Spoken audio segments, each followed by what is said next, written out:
Hallelujah, जय मसीह। परमेश्वर यीशु मसीह के नाम से इस ऑनलाइन आराधना में हमारे साथ भाग ले रहे जितने भी भाई और बहन को हम स्वागत करते हैं।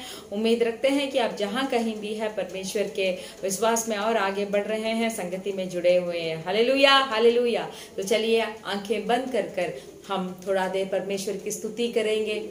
हालेलुया, हालेलुया, हालेलुया। धन्यवाद, धन्यवाद, धन्यवाद। Hallelujah, hallelujah. सर्वशक्तिमान परमेश्वर आपके धन्यवाद, धन्यवाद। यहोवा राफा आपका धन्यवाद, धन्यवाद, धन्यवाद। हालेलुया। स्वर्ग पे विराजमान परमेश्वर आपका धन्यवाद, धन्यवाद, धन्यवाद। हमें संभाले परमेश्वर आपका धन्यवाद। हमें रक्षा किया परमेश्वर आपका धन्यवाद। आदि आप है, अंत आप है। धन्यवाद, धन्यवाद। स्तुति के योग्य परमेश्वर आपके स्तुति हो, स्तुति हो, स्तुति हो, स्तुति हो, स्तुति हो। धन्यवाद यहोवा, यहोवा, यहोवा ईरे। धन्यवाद, धन्यवाद, धन्यवाद। अब तक आपने हमें संभाला है। धन्यवाद, धन्यवाद, धन्यवाद। हमें अगुवाई किया। धन्यवाद। Hallelujah, hallelujah. माँ के तरह अपने सीने पे लगाया परमेश्वर। धन्यवाद। पिता के तरह अपने कंधों पर हमें उठाया परमेश्वर। यहोवा धन्यवाद। हालेलुया। हमें तसल्ली देने वाले पवित्र आत्मा आपकी धन्यवाद करते हैं। पवित्र आत्मा आपकी धन्यवाद करते हैं। जो राह पर हमें चलना चाहिए वो राह को हमें दिखाने वाले पवित्र आत्मा, हम आपका धन्यवाद करते हैं। रीगल रदा रबा शहेदुना माला रबा गदुना माला रबा गदुना माला रबा। धन्यवाद यहोवा राफा। धन्यवाद, धन्यवाद। हमारे आत्मा में हमें चंगाई देने वाले परमेश्वर। हालेलुया। रिखड़ा रदना माश गदुना माला रबा गदुना माला रबा। धन्यवाद, धन्यवाद, धन्यवाद यहोवा आपके धन्यवाद। हालेलुया, हालेलुया, हालेलुया, हालेलुया, हालेलुया। धन्यवाद, धन्यवाद, धन्यवाद। इस आराधना का समय को आपके हाथों में समर्पण करते हैं। जितने भी भाई और बहन जो विनती को लेकर आपके सम्मुख में आए हो परमेश्वर, विनती को सुनकर जय देने वाले परमेश्वर। हालेलुया। धन्यवाद। राह दिखाने वाले परमेश्वर। जितने भी विनतियां हैं उन विनतियों की परमेश्वर आप उत्तर देने वाले पराक्रमी परमेश्वर, भले परमेश्वर है। हम धन्यवाद करते हैं परमेश्वर। आपके हाथों में समर्पण करते हैं। अगुवाई कीजिए। वचन के समय को आपके हाथों में देते हैं। आप हमें संभालिए परमेश्वर। पवित्र आत्मा वचन के द्वारा हमसे बात करने के लिए हमारा हृदय, हमारे सोच और समझ को उनके आगे तैयार रखने के लिए मदद करिए परमेश्वर। धन्यवाद बोलते हैं यीशु मसीह के नाम से मांगते हैं पिता, आमेन। हालेलुया, हालेलुया। परमेश्वर भले हैं, परमेश्वर अच्छे हैं। हालेलुया। तो चलिए हमारे आराधना के अंदर हम जाएंगे। आमेन। हालेलुया, हालेलुया, हालेलुया, हालेलुया। धन्यवाद।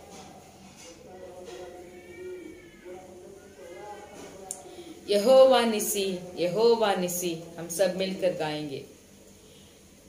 यहोवा निसी, यहोवा निसी, यहोवा निसी, यहोवा निसी, यहोवा निसी, यहोवा निसी। धन्य तेरा नाम, धन्य धन्य धन्य तेरा नाम। हालेलुया। धन्य धन्य धन्य तेरा नाम।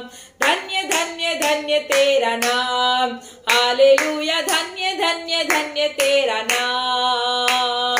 यहोवा निसी, यहोवा निसी, यहोवा निसी, यहोवा निसी, यहोवा निसी, यहोवा निसी। धन्य तेरा नाम, धन्य धन्य धन्य तेरा नाम। हालेलुया। धन्य धन्य धन्य तेरा नाम। शत्रुओं की सेना को डराता तू, जय का झंडा है हमारा तू। शत्रुओं की सेना को हराता तू, जय का झंडा है हमारा तू। धन्य धन्य धन्य तेरा नाम। हालेलुया। धन्य धन्य धन्य तेरा नाम। धन्य धन्य धन्य तेरा नाम। हालेलुया, धन्य धन्य धन्य तेरा नाम। शैतान के सिर को कुचल के तू मृत्यु पर जयवंत हुआ है तू। शैतान के सिर को कुचल के तू मृत्यु पर जयवंत हुआ है तू। धन्य धन्य धन्य तेरा नाम। हालेलुया, धन्य धन्य धन्य तेरा नाम। धन्य धन्य धन्य तेरा नाम। हालेलुया, धन्य धन्य धन्य तेरा नाम। यहोवा निसी, यहोवा निसी, यहोवा निसी, यहोवा निसी। धन्य तेरा नाम, धन्य धन्य धन्य तेरा नाम। हालेलुया, धन्य धन्य तेरा नाम। धन्य धन्य धन्य तेरा नाम। हालेलुया, धन्य धन्य धन्य तेरा नाम। जय उत्सव में लेके चलता तू, सुगंध वचन को हमसे है फैलाता तू। जय उत्सव में लेके चलता तू, सुगंध वचन का हमसे है फैलाता तू। धन्य धन्य धन्य तेरा नाम। हालेलुया, धन्य धन्य धन्य तेरा नाम। धन्य धन्य धन्य तेरा नाम। हालेलुया, धन्य धन्य धन्य तेरा नाम। यहोवा निसी, यहोवा निसी, यहोवा निसी, यहोवा निसी, यहोवा निसी, यहोवा निसी। धन्य तेरा नाम, धन्य धन्य धन्य तेरा नाम। हालेलुया, धन्य धन्य धन्य तेरा नाम। धन्य धन्य धन्य तेरा नाम। हालेलुया, धन्य धन्य धन्य तेरा नाम। Hallelujah, hallelujah. हमारा परमेश्वर यहोवा, आमेन, शत्रुओं का सेना हमारे सामने है भी तो उस शत्रुओं का सेना को हराने वाले परमेश्वर हमारे परमेश्वर, आमेन, शैतान के सर को कुचल कर, हालेलुया, हमारे पांवों तले रखने वाले परमेश्वर। हालेलुया, हालेलुया, हालेलुया। हमें हर बार, आमेन, मुसीबतों के बीच में हम जाएंगे भी तो, परेशानियों के बीच में हम गुजरेंगे भी तो, हालेलुया, यहोवा निसी हमारे साथ रहकर हमारा जीवन में एक जय को प्राप्त करने तक हमारे हाथ को नहीं छोड़ते। हालेलुया, हमें अगुवाई करने वाले भले परमेश्वर। Hallelujah, hallelujah. क्योंकि मेरा यीशु मुझे भला है। मुंह को खोलकर बताइए, मेरा यीशु मुझे भला है, मेरा यीशु मुझे भला है। मेरा यीशु के अलावा इस जिंदगी में कोई भी चीज मुझे उत्तम नहीं लगता, कोई भी चीज मुझे प्रधान नहीं लगता। मेरा यीशु मुझे भला है। हालेलुया, हालेलुया, हालेलुया। हाथ को तालियां बजाकर बोलिए, मेरा यीशु मुझे भला है, मेरा यीशु मेरे जिंदगी में मुझे काफी है। मेरा यीशु मेरे साथ है तो वो मेरे लिए पूर्णता है। हालेलुया, हालेलुया। मेरे साथ मिलकर, मेरा यीशु है मुझको भला, वो ही काफी है सदा सर्वदा। मेरा यीशु है मुझको भला, वो ही काफी है सदा सर्वदा। दुख में, रोग में, हर मुसीबत में मेरा मन वो ही काफी है तुझे। दुख में, रोग में, हर मुसीबत में मेरा मन वो ही काफी है तुझे। कलवरी के पहाड़ पर चढ़ा था मुकुट कांटों का सिर पर। कलवरी के पहाड़ पर चढ़ा था मुकुट कांटों का सिर पर।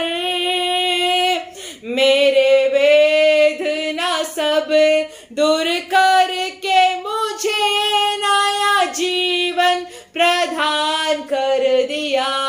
मेरे वेदना सब दूर करके मुझे नया जीवन प्रदान कर दिया। सब मिलकर बोले मेरा यीशु है मुझको भला, वही काफी है सदा सर्वदा। मेरा यीशु है मुझको भला, यीशुआ वही काफी है सदा सर्वदा। दुख में रोग में हर मुसीबत में मेरा मन वही काफी है तुझे। दुख में रोग में हर मुसीबत में मेरा मन वही काफी है तुझे। वही आदि वही अंत है, दिव्य प्रेम का वही स्रोत है। वही आदि वही अंत है, दिव्य प्रेम का वही स्रोत है। 10,000 में अति श्रेष्ठ है वो, स्तुति वंदना के योग्य है। 10,000 में अति श्रेष्ठ है वो, 10,000 में श्रेष्ठ है वो। जिंदगी का सफर है कठिन, जो कठिनता महसूस करते हैं मेरे साथ मिलकर इस पत्ती को गाइए। जिंदगी का सफर है कठिन, आते हैं अवरोध पलचिन। दिन में मेघ स्तंभ, रात में अग्नि स्तंभ, बन के राह चलाएगा मुझे। विश्वास के साथ फिर से गाइए। दिन में मेघ स्तंभ, रात में अग्नि स्तंभ, बन के राह चलाएगा मुझे। मेरा यीशु है मुझको भला, वही काफी है सदा सर्वदा। दुख में रोग में हर मुसीबत में मेरा मन वही काफी है मुझे। मेरे दुखों का होगा तमन, आंसू पोंछेगा आंखों के नम। मेरे दुखों का होगा दमन, आंसू पोंछेगा जो आंखों की नम। राजा बन के जब बादलों पर आएगा, मैं भी उड़ उसके संग जाऊंगा। बादलों पे जब राजा बन के आएगा, मैं भी उड़ उसके संग जाऊंगा। हालेलुया। मेरा यीशु है मुझको भला, हाथ उठाकर बोलिए, वो ही काफी है सदा सर्वदा। मेरा यीशु है मुझको भला, हालेलुया। वो ही काफी है सदा सर्वदा। दुख में रोग में हर मुसीबत में मेरा मन वो ही काफी है तुझे। मन को आत्मा को देखकर बोलिए, दुख में रोग में हर मुसीबत में मेरा मन वो ही काफी है तुझे। राबादाना बाशगा दुना लारा। हालेलुया। मेरे दुखों का होगा तमन। जो कोई दुख में आज आंसू बहाकर, हालेलुया, जो मन के अंदर रो रहे हैं, मन का अंदर का दर्द जो बहुत हुआ है, और खबा लारा बाशगा दुना माला रबा, उनको देखकर परमेश्वर बोलना चाहते हैं कि आपका दुख का तमन होगा। हालेलुया। परमेश्वर की हाथ आपके आंसुओं को पोंछेगी। हालेलुया, हालेलुया, हालेलुया। फिर से मेरे साथ मिलकर, मेरा दुखों का होगा तमन, आंसू पोंछेगा जो आंखों गिनम।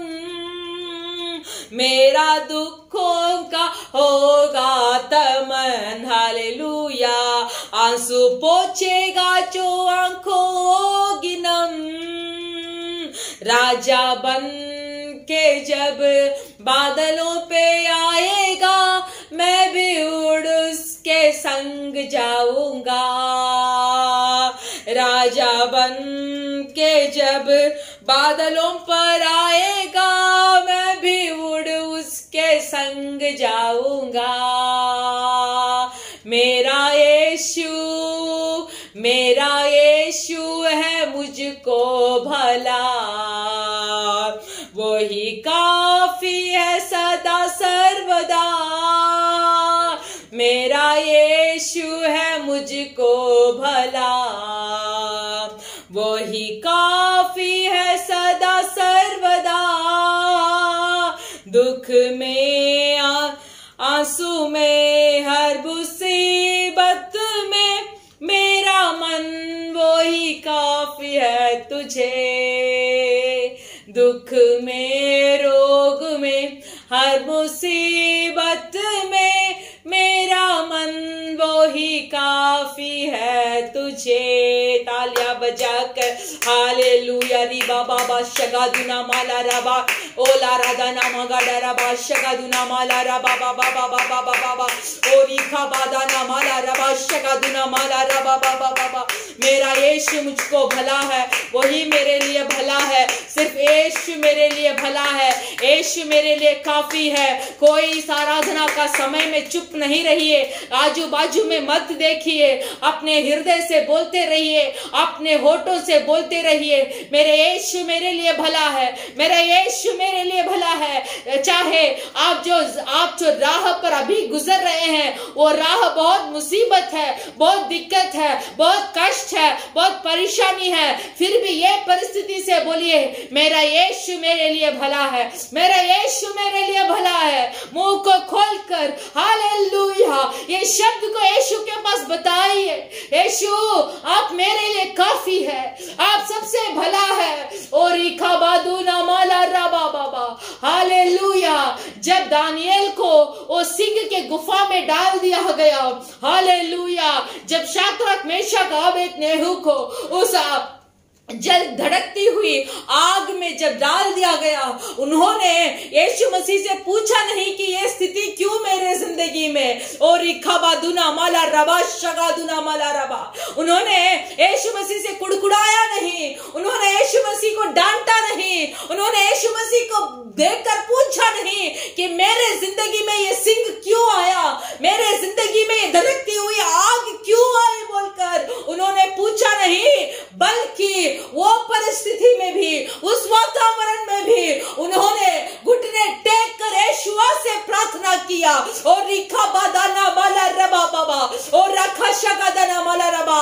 चाहे आज आपकी जिंदगी वैसे हो सकती है, आप ये महसूस कर रहे हैं कि मेरा जिंदगी एक धधकती हुई आग में खड़ी है, आप ऐसे महसूस कर सकते हैं कि चारों ओर सिंह जो मुंह फाड़ कर आपको देख रहा है, आपको देख रहा है, आपको काटने के लिए। और इखाबा लाराबा शगादाना लिखडारादा नमखलोराबा शगा हालेलुया। तो ये स्थिति में आपको बोलना चाहिए, मेरा यीशु मुझे भला है। ओ रबा बाबा रखला रबा बाबा मुझे छुड़ाने आए या मुझे छुड़ाने नहीं आए, फिर भी मेरा जिंदगी में यीशु मसीह भला है। बोलिए, हाथ उठाकर बोलिए, हाँ मेरा जिंदगी एक जलती हुई धधकती हुई आग में खड़ी है, फिर भी ये स्थिति में मेरा यीशु मुझे भला है। हाथ उठाकर कितने जन बोल सकते हैं, कितने जन बोलना चाहते हैं, मेरा यीशु मुझे भला है, मेरा यीशु मुझे भला है, मेरा आत्मा के लिए मेरा यीशु मसीह काफी है, मेरा प्राण के लिए मेरा यीशु मसीह काफी है। और बाबा शगे दुना माला रबा बाबा और खला रबा धना माशगा दुना माला रबा। इन लोगों ने उनकी कठिनाइयों के जीवन में, उनके कठिनाइयों के रास्ते में यीशु मसीह को चुन लिया था। हालेलुया, यीशु मसीह को आराधना करने के लिए तुल गए थे। हालेलुया। और शाद्रक मेशक अबेदनेगो ने बोला, हालेलुया, चाहे हमारा परमेश्वर मुझे छुड़ाने ना आए भी तो हम उनकी आराधना करेंगे, हम उनकी आराधना करेंगे, और वही सच्चा जीवित खुदा है बोलकर शाद्रक मेशक अबेदनेगो ने बोल दिया। मेरे प्रिय भाई और बहनों, हमारा जीवन भी अगर ऐसा है तो इस स्थिति में आप बोल सकते हैं, हाथ उठाकर बोल सकते हैं कि मेरा यीशु मेरे लिए काफी है, मेरा यीशु है मुझको भला, वो ही काफी है सदा सर्वदा। दुख में, रोग में, हर मुसीबत में मेरा मन वो ही काफी है तुझे। दुख में, रोग में, हर मुसीबत में मेरा मन वो ही काफी है तुझे। हालेलुया। मेरे दुखों का होगा तमन, मुंह खोलकर बोलिए मेरे प्रिय भाई और बहनों, मेरे दुखों का होगा तमन।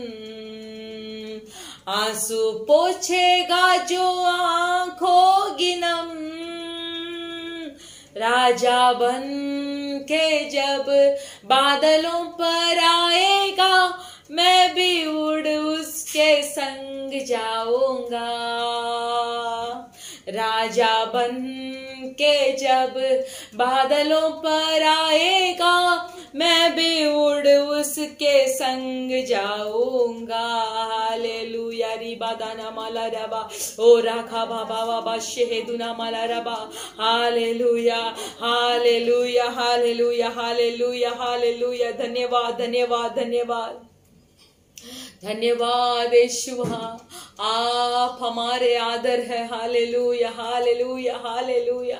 हमारे उद्धार करता आप है। हालेलुया, हालेलुया, हालेलुया।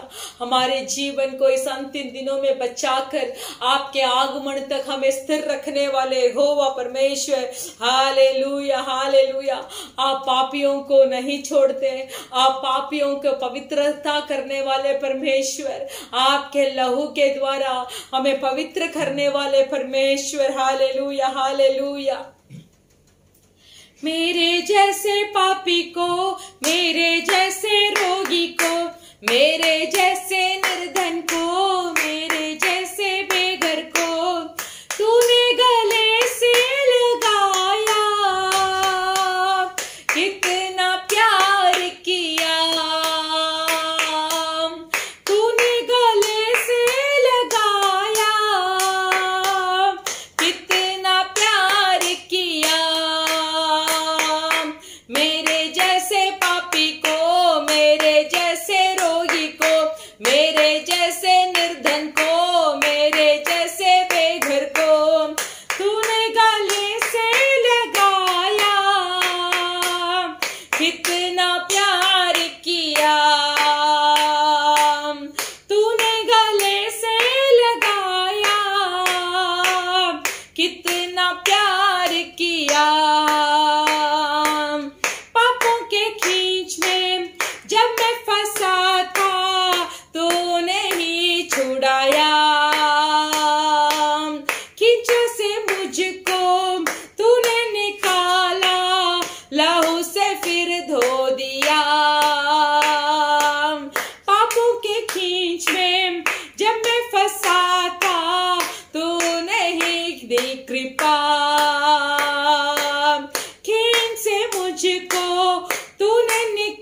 दलदल से मुझको निकाला, मुझको प्यार किया। मेरे जैसे पापी को, मेरे जैसे रोगी को, मेरे जैसे निर्धन को, मेरे जैसे बेदर को तूने गले से लगाया। कितना प्यार किया, तूने गले से लगाया। कितना प्यार किया। पापों में जब मैं बंधा हुआ था, तूने ही छुड़ाया।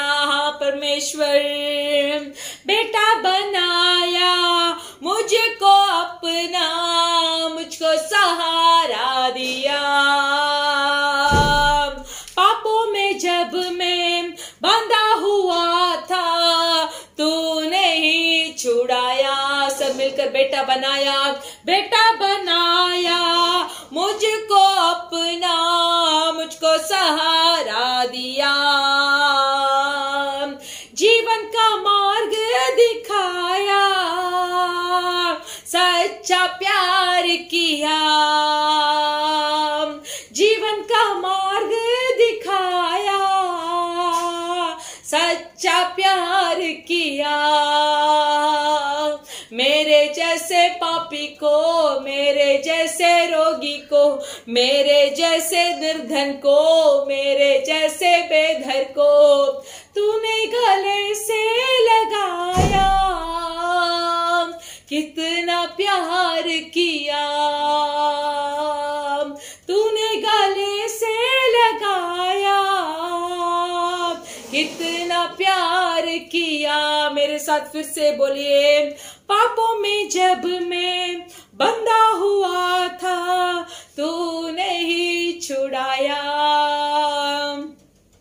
बेटा बनाया मुझको अपना, मुझको सहारा दिया। पापों में जब मैं बंधा हुआ था, तूने ही छुड़ाया। आपने ही मुझे छुड़ाया परमेश्वर।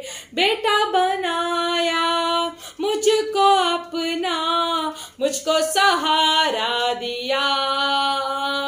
जीवन का मार्ग दिखाया, सच्चा प्यार किया। जीवन का मार्ग दिखाया, सच्चा प्यार किया। मेरे जैसे पापी को, मेरे जैसे रोगी को, मेरे जैसे बेघर को, मेरे जैसे निर्धन को तूने गले से लगाया। कितना प्यार किया, आपने कितना प्यार किया हमसे। तूने गले से लगाया, कितना प्यार किया। दलदल से मुझको निकाला, मुझको प्यार किया। जीवन का मार्ग दिखाया, मुझको प्यार किया। हालेलुया, हालेलुया, हालेलुया। हम तो पीछे हट गए थे, हम जो आपको छोड़ दिए थे, आपके मुंह को भी देखने के लिए नहीं चाहते थे परमेश्वर यहोवा। फिर भी आपने उस पाप के दलदल से हमें खींचकर बाहर निकाला। धन्यवाद, आपने मुझे अपना बेटा बनाया, सहारा दिया, मार्ग को दिखाया। नहीं तो हम कहीं भी तीतर बीतर हो जाते थे, हमारे मार्ग भटक दिया गई होती। हालेलुया, भटकी हुई राह पे हम चलते फिरते रहे परमेश्वर। फिर भी आपने आपके लहू के द्वारा हमें एक नया जीवन दिया। उस लहू के द्वारा हमें एक मार्ग दिखाया। उस लहू के द्वारा हमें अनंत जीवन का वाचा दिया। उस लहू कितना बहुमूल्य है परमेश्वर यहोवा। और इखाबा दुना मला रबा शिका दुना लरबा, अपने इकलौते पुत्र को भेजकर उस लहू को हमारे लिए हमारे पापों के लिए, हमारे श्रापों के लिए, अपने बेटे बनाने के लिए उस लहू को हमारे लिए कुर्बान किया। धन्यवाद धन्यवाद धन्यवाद करते हैं। वी थैंक यू लॉर्ड, हम आपकी धन्यवाद करते हैं। आपने हमारे लिए अपने आप को दे दिया। धन्यवाद धन्यवाद धन्यवाद करते हैं। हालेलुया हालेलुया हालेलुया। धन्यवाद परमेश्वर, उस कुर्बानी के लिए धन्यवाद, उस लहू के लिए धन्यवाद जो आपने हमारे लिए दिया परमेश्वर। उस लहू के द्वारा उस परलोक का मार्ग दिखाया आपने। धन्यवाद करते हैं। हम विश्वास करते हैं कि इस आराधना के द्वारा भाइयों लोगों से बहनों से आपने बात किया है। उनके हृदय के सारे प्रसन्न को जो लेके आए थे उसके एक उत्तर आपने दिया है परमेश्वर। हम धन्यवाद बोलते हैं। We thank you lord. Hallelujah hallelujah. लगातार आए हमारे जीवन के अंत तक, नहीं तो आपके आने तक परमेश्वर, हमारे जीवन में कभी भी आपको छोड़े नहीं। हर समय सदा सर्वदा के लिए हम बोलते रहे कि मेरा यीशु मेरे लिए भला है, वो मेरा आत्मा के लिए मेरा यीशु काफी है, मेरा जीवन में मेरा यीशु मेरे लिए काफी है। हालेलुया। पवित्रताई में स्थिर रहकर परमेश्वर हालेलुया आगे बढ़ने के लिए मदद कीजिए। हालेलुया। धन्यवाद बोलते हैं। धन्यवाद। आपके चरणों में हमें रखते हैं परमेश्वर। आप ही हमें अगुवाई कीजिए। संदेश के समय को आपके हाथों में हम समर्पण करते हैं। पवित्र आत्मा हर एक से बात कीजिए। धन्यवाद बोलते हैं। यीशु मसीह के नाम से मांगते हैं पिता, आमेन। हालेलुया हालेलुया। हमारे यीशु हमारे लिए भला है। आमेन। तो चलिए हमारे भजन संगीता पढ़ेंगे। भजन संगीता में 110 भजन संगीता, Psalms 110, भजन संगीता 110, Psalms 110 पढ़ेंगे। परमेश्वर और उसका चुना हुआ राजा दाऊद का भजन। मेरा प्रभु से यहोवा की वाणी यह है, तू मेरे दाहिने हाथ बैठ, जब तक कि मैं तेरे शत्रुओं को तेरे चरणों की चौकी ना कर दूं। तेरा पराक्रम का राजदंड यहोवा सियोन से बढ़ाएगा। तू अपने शत्रुओं के बीच में शासन कर। तेरी प्रजा के लोग तेरे पराक्रम के दिन स्वच्छ बलि बनते हैं। तेरे जवान लोग पवित्रता से शोभायमान और भोर के गर्भ से जन्मी हुई ओस की समान तेरे पास है। यहोवा ने शपथ खाई और ना पछताएगा। तू मेल्कीसदेक की रीति पर सर्वदा का याजक है। प्रभु तेरे दाहिने ओर होकर अपने क्रोध के दिन राजाओं को चूर कर देगा। वह जाति जाति में न्याय चुकाएगा। रणभूमि सबों से भर जाएगी। वह लंबे चौड़े देश के प्रधान को चूर चूर कर देगा। वह मार्ग में चलता हुआ नदी का जल पिएगा। इस कारण वह सिर को ऊंचा करेगा। हालेलुया। मेरा प्रभु से यहोवा की वाणी यह है, तू मेरे दाहिने हाथ बैठ, जब तक कि मैं तेरे शत्रुओं के तेरे चरणों की चौकी ना कर दूं। Hallelujah hallelujah. देखिए परमेश्वर के सम्मुख में सिर्फ हमें शांत से बैठना है। हालेलुया। हमारे विरुद्ध बहुत भड़क उठेंगे। हमारे विरुद्ध जब हम परमेश्वर में पवित्रता से रहने के लिए कोशिश करेंगे, तब शत्रुओं की काम या तो शत्रुओं की युक्ति हमारे जीवन में बहुत बड़ा दिखेगा। जब वो शत्रुओं का युक्ति हमारे जीवन में बड़ा दिखता है तो हम हमारे शारीरिक तौर से नहीं तो हमारे मांस से हम वो शत्रुओं को जीतना चाहते हैं, नहीं तो वो शत्रुओं से लड़ना चाहते हैं। पर एक चीज हम भूल जाते हैं कि हमारे लिए हमारा परमेश्वर है, हमारे लिए यहोवा निसी हमारे साथ है, जो हमारे लिए जय को लड़कर जो शत्रु हमारे विरुद्ध युक्ति करता है वो शत्रु को हमारे पांवों तले रख देगा। ये चीज को हम हर बार भूल जाते हैं और हमारे दुश्मनों के विरुद्ध और शत्रुओं के विरुद्ध हम हमारे मानसिक तौर से, शारीरिक तौर से हम जंग लड़ना शुरू कर देते हैं। हालेलुया। हम शरीर से लड़ना शुरू कर देते हैं, हमारा खुद का समझ से हम लड़ना शुरू कर देते हैं, पर हम भूल जाते हैं कि प्रभु परमेश्वर हालेलुया हमारे साथ है। हम भूल जाते हैं कि यहोवा का और एक नाम है, वो यहोवा निसी है जो हमारे लिए जंग लड़ता है।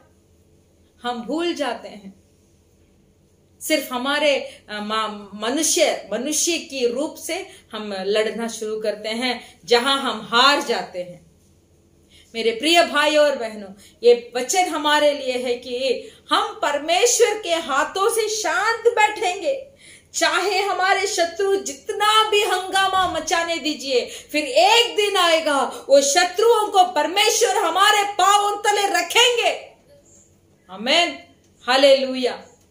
जो परमेश्वर को भय बांधकर उनकी दंडवत करता है, उनका निश्चय जीत होगा। Hallelujah, hallelujah. तो चलिए हम सब आंख बंद करेंगे, हम प्रार्थना करेंगे इस अच्छे भजन संगीता के लिए, हमारे देशों के लिए हम प्रार्थना करेंगे।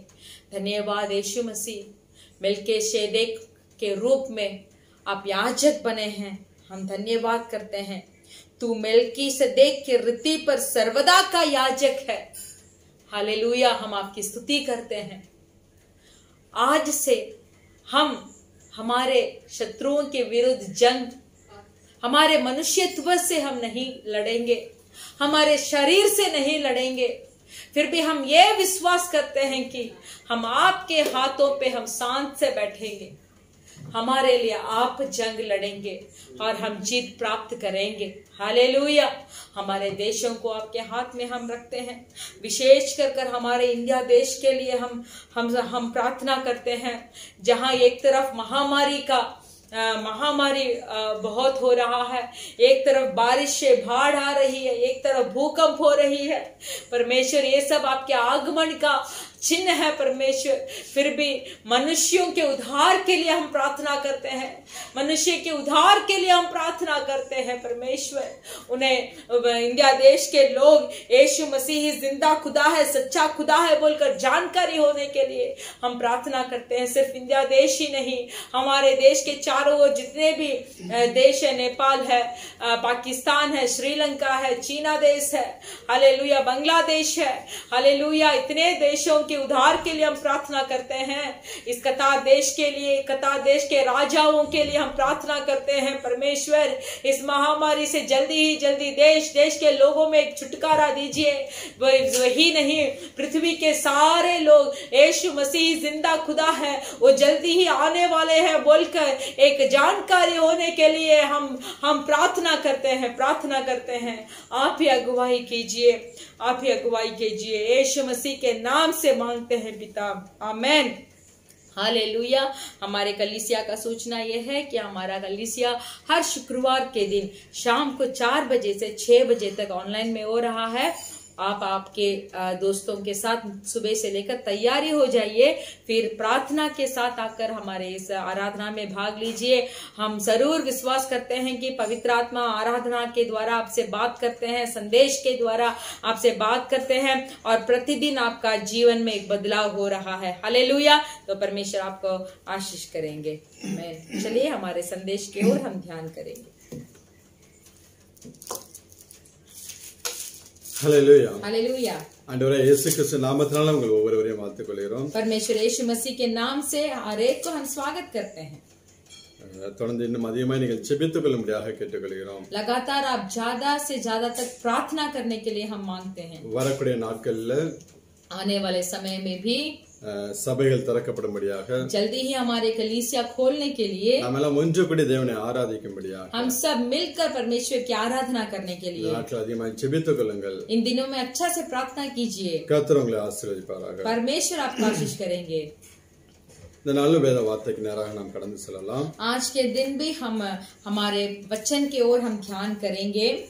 हम எடுத்துக்கொள்ளும் யோபுவின் புஸ்தகம் हम सब हमारे बाइबल में अय्यूब का पुस्तक भजन संगीता का पहले है अय्यूब का पुस्तक को निकालेंगे 5ஆம் அதிகாரம் उसका 5वां अध्याय 26வது வசனத்தை வாசிக்கலாம் उसका 26वां वचन को हम पढ़ेंगे अय्यूब का पुस्तक 5वां अध्याय उसका 26वां वचन। जैसे पूलियों का डेर समय पर खलिहान में रखा जाता है वैसे ही तू पूरी आयु का होकर कब्र को पहुंचेगा। हालेलुया। फिर से एक बार पढ़ेंगे।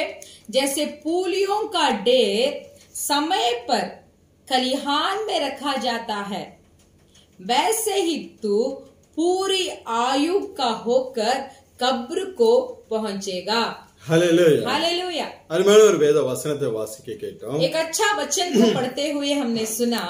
இங்க யோபுவுடைய சிநேகிதன் எலிபாஸ் சொல்லுகிறார் यहाँ अय्यूब का दोस्त एलिपाज बोलते हैं தானியம் ஏற்ற காலத்திலே पूलियों का डेर समय पर அம்பாரத்தில் சேருகிறது போல खलिहान में रखा जाता है முதிர் வயதிலே वैसे ही तू पूरी आयु का होकर கல்லறையில் சேர்வீர் என்று சொல்லி कब्र को पहुंचेगा बोलकर யோபுவை பார்த்து சொல்லுகிறார்।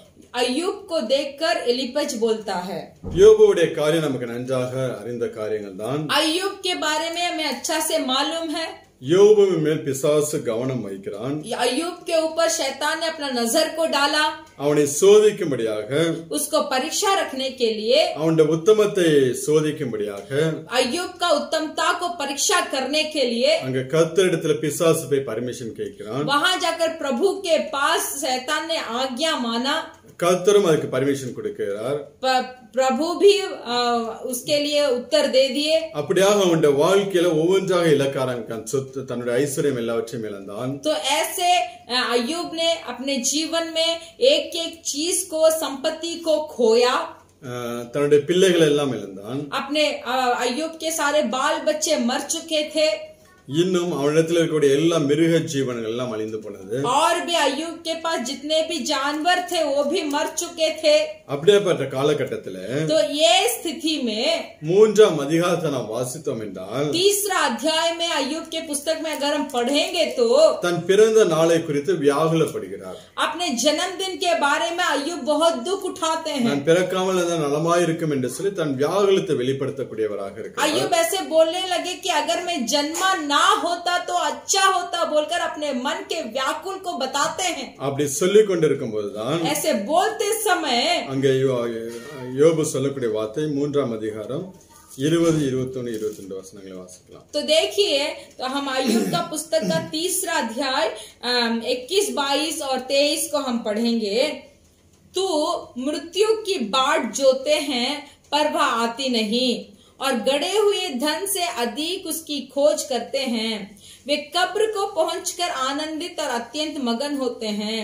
उजियाला उस पुरुष को क्यों मिलता है जिसका मार्ग छिपा है, जिसके चारों ओर ईश्वर ने घेरा बांध दिया है। யோபு சொல்லக்கூடிய வார்த்தை यहाँ अय्यूब एक वचन को बताते हैं மரணத்துக்கு ஆசையாய் காத்திருந்து मृत्यु के लिए तो मैं आशा से मृत्यु की बाट जोते हैं புதையலை தேடுகிறது போல அதை தேடியும் और धन को जैसे खोज करते हैं वैसे मैंने मृत्यु का खोज किया। அடையாமல் போகிறார்கள் என்று சொல்லி தன் அங்கலாய்ப்பை அவர் வெளிப்படுத்துகிறார்। फिर भी जब उस तरीके से मृत्यु को खोजते हैं तब उन्होंने मृत्यु को नहीं पाया बोलकर अय्यूब व्याकुल होते हैं। அதற்குதான் அந்த யோபுடைய சிநேகிதன் எலிபாஸ் சொல்லுகிறார்। तो ये जो बात अय्यूब ने कहा इसी के लिए अपना दोस्त एलिपाज बोलते हैं ஏற்ற காலத்து தானியம் ஏற்ற காலத்திலே पूलियों का डेर समय पर அம்பாரத்தில் சேருகிறது போல खलिहान में रखा जाता है முதிர் வயதில் கல்லறையில் சேர்வீர் என்று சொல்லி சொல்லுகிறார்। वैसे ही तू पूरी आयु का होकर कब्र को पहुंचेगा। எத்தனை நல்ல ஒரு வார்த்தை, कितना अच्छा वचन है। கொஞ்சம் யோசிச்சு பாருங்களேன்। थोड़ा सोच कर देखिए। இன்னைக்கு யோபுவை பார்த்து மாத்திரமல்ல, आज सिर्फ अय्यूब को देखकर नहीं, ஆண்டவரே இயேசு கிறிஸ்துவை परमेश्वर यीशु मसीह को சொந்த இரட்சகராக ஏற்றுக்கொண்டு अपना उद्धारकर्ता मानकर தங்களுடைய பாவங்கள் சாபங்கள் எல்லாவற்றையும் அறிக்கை பண்ணி अपने पाप को श्राप को सब उनके चरणों पर बताकर பாவ மன்னிப்பின் நிச்சயத்தை பெற்றுக்கொண்டு पाप क्षमा का निश्चय को प्राप्त कर कर தண்ணீரில் மூழ்கி ஞானஸ்நானம் எடுத்து पानी में डूब कर जो बपतिस्मा लेता है, ஆண்டவரோடு உடன்படிக்கை பண்ணின ஒவ்வொரு பிள்ளைகளை பார்த்தோம்। जो जो मनुष्य परमेश्वर यीशु मसीह के साथ अपना वाचा को बांधे हैं, வேதம் சொல்லக்கூடிய நல்ல ஒரு வார்த்தை, उन्हें देखकर हमारे पवित्र बाइबल एक अच्छा वचन को बताती है, நீங்கள் நல்ல मुதிர் வயதிலே மரித்து आप अच्छे आयु का होकर பரலோகத்தில் சேர்க்கப்படுவீர்கள்। परलोक में आप जाएंगे। ஒரு தானியம் வந்து एक गेहूं जो होता है அது நன்றாய் விளைந்ததுக்கு அப்புறம் தான் वो अच्छा से उगने के बाद அந்த தானியத்தை எடுத்து களஞ்சியத்திலே சேர்ப்பார்கள்। फिर वो जो पूलियों जो होती है उसको लेकर कलिहान में रखा जाता है। நம்மளோட அரிசிக்கெல்லாம் हमारे चावल जो है ஒவ்வொரு வெரைட்டிக்கு ஒவ்வொரு நாட்கள் உண்டு, 60 நாள் 90 நாள் 120 நாள் இப்படி உண்டு। देखिए चावल के बहुत सारे तरीके हैं, वो एक एक तरीका का चावल का उपजाना समय जो है वो 60 दिन होता है, या तो 80 दिन होता है, या तो 100 दिन होता है। அந்த நாட்களுக்கு பிறகுதான் वो उस समय के बाद ही அதை அறுவடை செய்து उसको काट कर அதை களஞ்சியத்திலே சேர்ப்பார்கள்। उसको कलिहान में रखा जाता है। அதே போலதான் தேவனுடைய பிள்ளைகள், वैसे ही परमेश्वर के लोग भी है। ஏற்ற காலத்திலே जो समय है, सही समय है, நல்ல முதிர் வயதிலே अच्छे आयु होने के बाद தேவன் அவர்களை பரலோகத்திலே கொண்டு போய் சேர்ப்பார்। परमेश्वर उन्हें परलोक में लेके जाकर रखते हैं। அதுவரை இந்த பூமியில அவர்களை வைத்து उतना दिन तक उन्हें इस पृथ्वी पर ही रखकर தேவன் அவர்களை ஆசீர்வதிக்கிறவராக இருக்கிறார்। परमेश्वर उन्हें आशीर्वाद करते हैं। அந்த விசுவாசம் நமக்குள்ள இருக்க வேண்டும்। तो ये विश्वास हमारे अंदर होना चाहिए। நம்மளாம் ஏற்ற முதிர் வயதிலே தான் हम लोग सब हमारे आयु के पूरी आयु के बाद ही இந்த பரலோக ராஜ்யத்தில் சேர்க்கப்படுவோம்। परलोक राज्य में हमें परलोक राज्य हमें मिलेगा। எசேக்கியேல் 14 அதிகாரம் हम एजेकियल का पुस्तक उसका 14 अध्याय 21 இருந்து 22 வரை உள்ள வசனங்களை வாசிக்கலாம்। एजेकियल का पुस्तक उसका 14 अध्याय 21 से लेकर 22 तक हम पढ़ेंगे कि तूने मेरे बाल, क्योंकि प्रभु यहोवा यूं कहता है, मैं यरूशलेम पर अपने चारों दंड पहुंचाऊंगा। 14:21 चारों दंड पहुंचाऊंगा, अर्थात तलवार, अकाल, दुष्ट जंतु और मरी, जिनसे मनुष्य और पशु सब उसमें से नष्ट हो, तो भी उसमें थोड़े से पुत्र पुत्रियां बचेगी, जो वहां से निकालकर तुम्हारे पास पहुंचाई जाएगी, और तुम उनके चाल चलन और कामों को देखकर उस विपत्ति के विषय में जो मैं यरूशलेम पर डालूंगा, वरन जितनी विपत्ति में उस पर डालूंगा, उस सब के विषय में शांति पाओगे। இங்கே இஸ்ரவேல் ஜனங்கள் यहाँ इजराइल लोग தேவனுக்கு விரோதமாய் பாவம் பண்ணும்போது परमेश्वर के विरुद्ध उन्होंने पाप किया। 4 விதமான காரியங்களை தேவன் அனுப்புகிறவராக இருக்கிறார்। इसीलिए 4 तरीके के कार्य को उस इजराइल लोगों के ऊपर परमेश्वर भेजते हैं। பட்டயம் அவர் வாழ்க்கையில கடந்து வரும், तलवार उनके जीवन में आएगा, பஞ்சங்கள் உண்டாகும், अकाल आएगा, துஷ்ட மிருகங்கள் உண்டாகும், दुष्ट जंतु आएंगे, கொள்ளை நோயினால் மரித்து போவார்கள், और मरी में होकर मनुष्य मरेंगे। ஆனாலும் फिर भी ஒரு கூட்ட ஜனத்தை தேவன் தப்பி மீந்திருக்க பண்ணி வைத்திருக்கிறார்। थोड़े से पुत्र और पुत्रियां, नहीं तो थोड़े से भीड़ बचेगी, जहां परमेश्वर उनकी रक्षा करेंगे। இன்னைக்கு நீங்களும் நானும் आज आप और हम அப்படி ஒரு கூட்ட ஜனமாக மீந்திருக்கிறோம்। वैसे एक भीड़ बच्चे हैं। இந்த நடமாடுகிற கொள்ளை நோய்க்கு நாம் எல்லாம் தப்பிக்கப்பட்டிருக்கிறோம்। आज के जो महामारी फैल रही है उसके बीच में भी हमने रक्षा पाया गया है। எவ்வளவோ கொள்ளை நோய்கள் இந்த பூமியில இருந்த போதிலும், कितना महामारी इस धरती पे फैलती हुई है, தேவன் எல்லாவற்றிலும் நம்மளை பாதுகாக்கிறவராக இருந்தார். फिर भी परमेश्वर सबके बीच में भी हमारे रक्षा किया है. இதுவரை நம்மளை பாதுகாத்த தேவன் अब तक हमें रक्षा किया परमेश्वर, இனியும் உள்ள நாட்களில், और आने वाले दिन में भी, இனி என்னதான் கொள்ளை நோய் வந்தாலும், और जितने भी मरी फैलने दीजिए, என்னதான் யுத்தங்கள் வந்தாலும், कितना भी युद्ध आने दीजिए, பஞ்சங்கள் வந்தாலும், कितना भी अकाल होने दीजिए, தேவன் எல்லாவற்றிலும் நம்மளை பாதுகாக்கிறவராக இருக்கிறார். परमेश्वर ये सब चीजों से हमारे रक्षा करेंगे, ஏன்னா நம்ம எல்லாம் ஏற்ற காலத்தில் தான் அங்க பரலோக ராஜ்யத்தில் கூட்டி சேர்க்கப்படுவோம். क्योंकि सही समय पर ही हमें उस परलोक पे जाना है. அப்ப அந்த விசுவாசம் நமக்குள்ள இருக்க வேண்டும். तो वो विश्वास हमारे अंदर रहना चाहिए, ஏன்னா நீங்க மனுஷன் வாழ்க்கையில, क्योंकि आज मनुष्यों के जीवन में ஒரு சின்ன வியாதி வந்துட்டாலும், एक छोटा सा रोग आने दीजिए, ஒரு சின்ன பிரச்சனை வந்துட்டாலும், थोड़ा सा परेशानी होने दीजिए, தேவையில்லாத अनेक காரியங்களை யோசிக்க ஆரம்பிக்கிறார்கள். तो तुरंत वो मनुष्य क्या करते हैं, अपने आप में सब सोच विचार करने लगते हैं. அதிலேயே अनेक வியாதிகள் அவர்கள் கடந்து வருகிறதாக இருக்கு. तो ऐसे सोचते ही वो बहुत सारे रोग में भटक जाते हैं. இதுவரை நம்மளை பாதுகாத்த தேவன், अब तक हमारे रक्षा किया परमेश्वर, இனியும் உள்ள நாட்களில் தேவன் பாதுகாக்க வல்லமை உள்ளவராக இருக்கிறார். और भी आने वाले दिन में भी हमारे रक्षा करने में वो सर्वशक्तिमान परमेश्वर है. யோபு அதை குறித்து யோபுடைய சிநேகிதன் எலிப்பா சொல்லும்போது, तो इसके बारे में अय्यूब का दोस्त एलिपज कहते हैं, யோபு 5ஆம் அதிகாரம் अय्यूब का 5वां अध्याय 19 இருந்து 23 வரை உள்ள வசனங்களை வாசிக்கலாம். 19 से लेकर 23 तक हम पढ़ेंगे. अय्यूब का वही 5वां अध्याय 19 वचन से लेकर 23 वचन तक हम पढ़ेंगे. वह तुझे 6 विपत्तियों से छुड़ाएगा, वरन 7 से भी तेरी कुछ हानि ना होने पाएगी. अकाल में वह तुझे मृत्यु से और युद्ध में तलवार की धार से बचा लेगा. तू वचन रूपी कोड़े से बचा रहेगा, और जब विनाश आए तब भी तुझे भय ना होगा.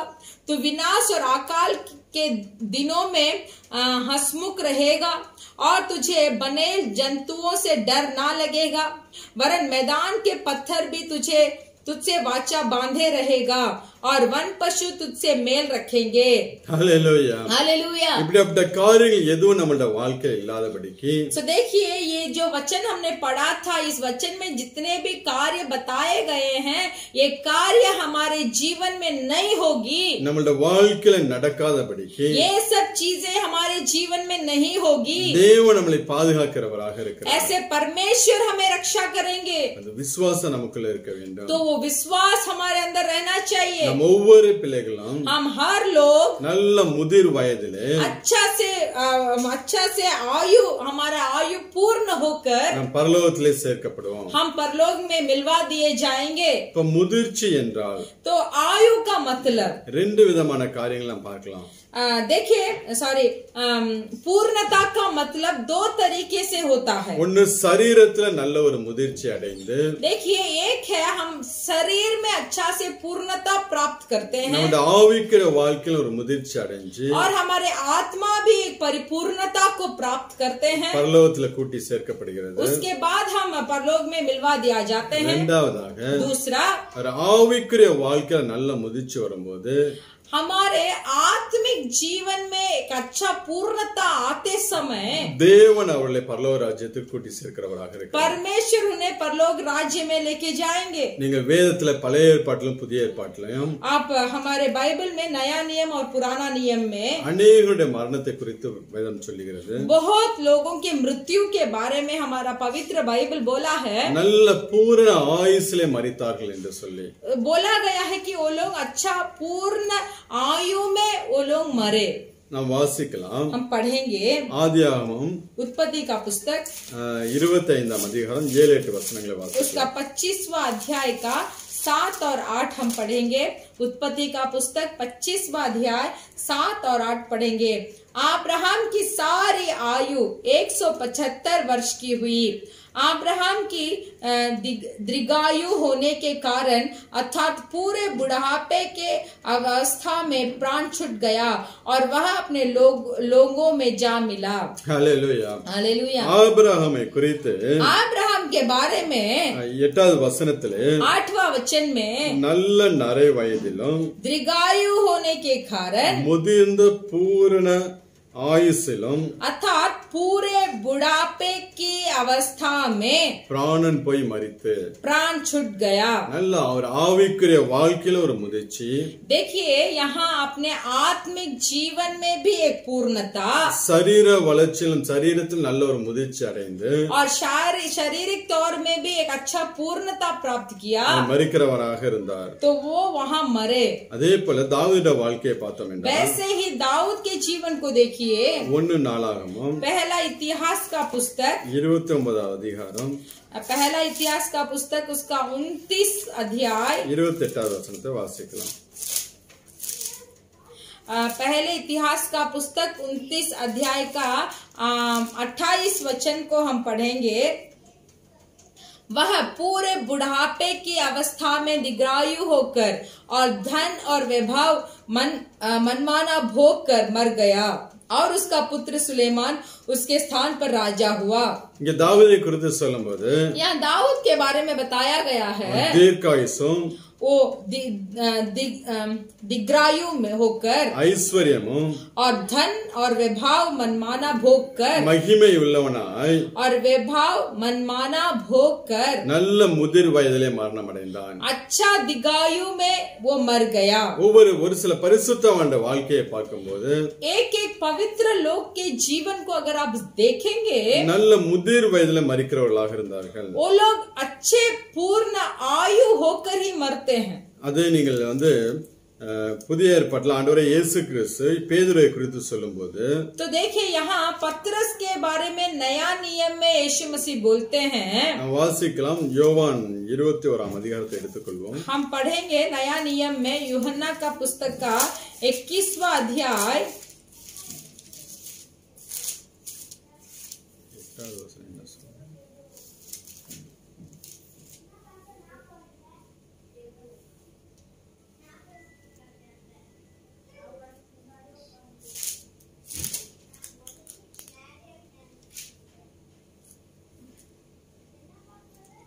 18 यूहन्ना का पुस्तक 21वां अध्याय का 18 वचन हम पढ़ेंगे। मैं तुझसे सच सच कहता हूँ, जब तू जवान था तो अपनी कमर बांधकर जहाँ चाहता था वहाँ फिरता था, परंतु जब तू बूढ़ा होगा तो अपने हाथ फैलाएगा और दूसरा तेरी कमर बांधकर जहाँ तू ना चाहेगा वहाँ तुझे ले जाएगा। இங்கே பேதுருவை குறித்து இயேசு கிறிஸ்து சொல்கிறார், यहाँ पतरस के बारे में यीशु मसीह बताते हैं, நீ நல்ல முதிர் வயதா இருக்கும்போது तू अच्छा से बूढ़ा हो जाने के बाद வேறொருவன் உன் அறையை கட்டி விடுவான், दूसरे तेरे कमर बांधेगा, நல்ல முதிர் வயதிலே மரிப்பாய் என்று சொல்லி பேதுருவை குறித்து சொல்கிறார்। और तू अच्छे पूर्ण आयु होकर ही मरेगा बोलकर यीशु मसीह पतरस के बारे में बताते हैं। அப்ப உங்களுக்குள்ள சில கேள்விகள் எழும்பலாம்। तो आपके अंदर कुछ प्रश्न उठेगा। சில மனிதர்கள், कुछ मनुष्य है, இவன் ஆண்டவரே இயேசு கிறிஸ்துவை தெரிந்திருக்கிற மனிதர்கள், वो मनुष्य जो है वो परमेश्वर यीशु मसीह के बारे में उसको जानकारी है, இயேசு கிறிஸ்துவை ஆராதிக்கிற பிள்ளைகள் यीशु मसीह को आराधना करते हैं। சில சின்ன வயசுலயே மரித்து போகிறார்களே। कुछ लोग ऐसे हैं कि वो सिर्फ कम उम्र में ही मर जाते இந்த हैं। கொரோனா கொள்ளை நோயினாலே देखिए ये कोरोना महामारी के वजह से அநேக ஊழியக்காரர்கள் மரித்து போனார்களே। बहुत सारे सेवकाईदारी है जो मर चुके। இங்க வசனம் சொல்லுகிறது, फिर भी यहाँ वचन बताता है, நல்ல முதிர் வயதிலே நீங்கள் கல்லறையில் சேர்க்கப்படுவீர்கள் என்று। अच्छे पूर्ण आयु प्राप्त करने के बाद ही आप लोगों को कब्र में मिलाया दिया जाएगा। நம்ம இந்த ஆவிக்குரிய முதிர்ச்சி, அதாவது முதிர்ச்சியில சரீர முயற்சி இருக்கு, ஆவிக்குரிய முதிர்ச்சி இருக்கிறது। देखिए पूर्णता में दो तरीका है, हमने पहले बताया था।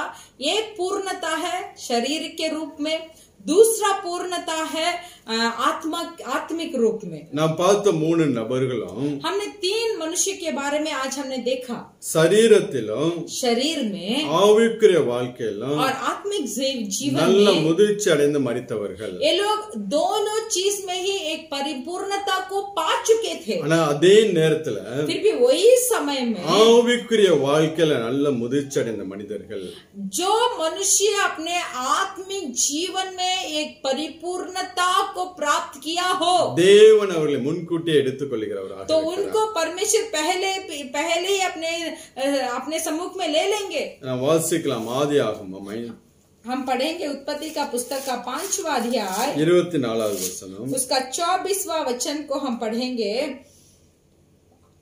हनोक परमेश्वर के साथ चलता चलता था, फिर वह लोप हो गया क्योंकि परमेश्वर ने उसे उठा लिया.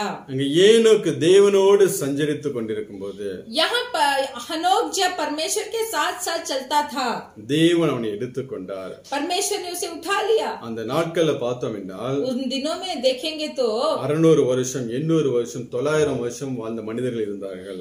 600 साल 800 साल या तो 900 साल ऐसे जीवित मनुष्य थे. ஆனால் ஏனோக்கு 300வது வருஷத்துல அவன் 300வது வயதிலே தேவன் அவனை எடுத்துக்கொள்கிறவராக இருக்கிறார். फिर भी देखिए हनोक का 300 उम्र जब हनोक को हुआ तब परमेश्वर ने हनोक को उठा लिया.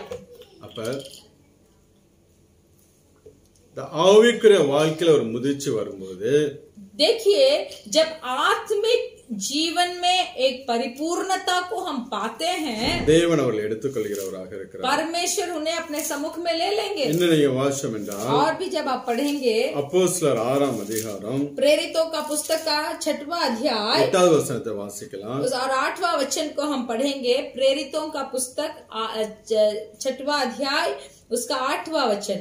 स्तिफनुस अनुग्रह और सामर्थ्य से परिपूर्ण होकर लोगों में बड़े बड़े अद्भुत काम और चिन्ह दिखाया करता था. இயேசு கிறிஸ்துவுக்கு அப்புறம் यीशु मसीह के बाद மரித்த முதல் இரத்த சாட்சி जो पहले मरा हुआ एक आदमी थे, முதல் இரத்த சாட்சி जो पहले अपने लहू को बहाकर मरे, இவன் அத்தனை ஒரு வயது நிறைந்த மனிதன் கிடையாது. स्तिफनुस का उम्र उतना नहीं था. ஆனால் இங்க வேத வசனம் சொல்லுகிறது यीशु मसीह के बाद जो शहीद होकर मरे वो स्तिफनुस थे. वो स्तिफनुस का उम्र उतना हुआ नहीं था. இங்க வேத வசனம் சொல்லுகிறது वचन बताता है அவன் விசுவாசத்தினாலும் वो विश्वास के द्वारा வல்லமையினாலும் और सामर्थ के द्वारा நிறைந்தவனாய், वो भर कर. அதுதான் அந்த நிறைவு, அந்த ஆவிக்குரிய வளர்ச்சியில ஒரு முதிர்ச்சி. तो देखिए स्तिफनुस का आत्मिक जीवन एक भरा हुआ एक परिपूर्णता का जीवन था. அங்க இயேசு கிறிஸ்துவுக்காக சாட்சியாக நின்று यहाँ स्तिफनुस ने परमेश्वर यीशु मसीह के लिए गवाही அவன் बनकर கல்லெறியப்பட்டு वो उसको पथराव किया जाता है அவன் மரிக்கிறான். और वो मरते हैं. ஆண்டவரே இயேசு கிறிஸ்து परमेश्वर यीशु मसीह பரலோகத்துல நின்று கொண்டு परलोक में खड़े होकर அவன் ஆத்மாவை அவர் ரிசீவ் பண்ணி கொள்கிறார். स्तिफनुस का आत्मा को यीशु मसीह खड़े होकर स्वागत करते हैं. அப்ப சரீரத்துல ஒரு நல்ல ஒரு வளர்ச்சி, तो देखिए शरीर में एक पूर्णता चाहिए, அதே நேரத்துல ஆவிக்குரிய வளர்ச்சி முதிர் வயதுல மரிக்கிறவர்களும் உண்டு.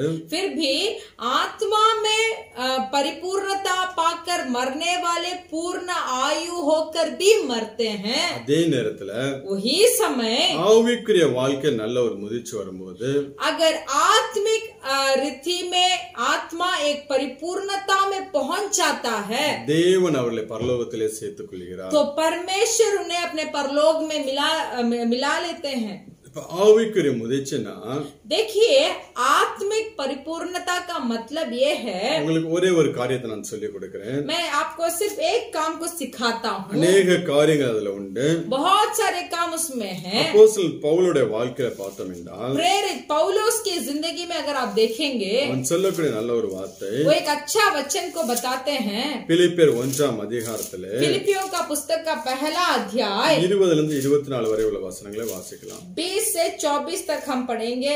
फिलिपियों का पुस्तक पहला अध्याय 20 से 24 तक हम पढ़ेंगे.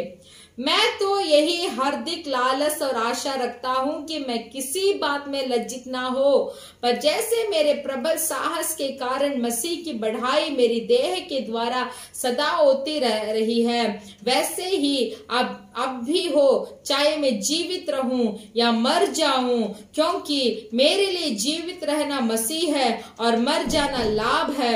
पर यदि शरीर में जीवित रहना ही मेरा काम के लिए लाभदायक है तो मैं नहीं जानता कि किसको चुनूं, क्योंकि मैं दोनों के बीच अधर में लटका हूं।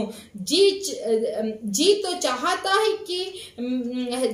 है कि कुछ करके मसीह के पास जा रहूं, क्योंकि यह बहुत ही अच्छा है, परंतु शरीर में रहना तुम्हारे कारण भी और भी आवश्यक है। हालेलुया। हालेलुया। அப்போஸ்தலன் பவுல் ரெண்டு காரியத்தை குறித்து சொல்லுகிறார். यहाँ प्रेरित पौलुस दो काम के बारे में बताते हैं। கிறிஸ்து எனக்கு ஜீவன், परमेश्वर मसीह मेरे लिए जीवन है, சாவு எனக்கு ஆதாயம், और मरना मेरे लिए मरना मेरे लिए लाभ है। हालेलुया। हालेलुया। இன்னைக்கு நம்மளால அப்படி சொல்ல முடியுமா? क्या आज हम ऐसे बता सकते हैं? நான் நிறைய மரித்து போய் எனக்கு ஆதாயம் என்று சொல்லி அந்த அனுபவத்துக்குள்ள நாம் கடந்து வந்திருக்கிறோமா? क्या हम इस तरीके के अनुभव के अंदर आए हैं जहां हम बोल सकते हैं कि मरना मेरे लिए लाभ है?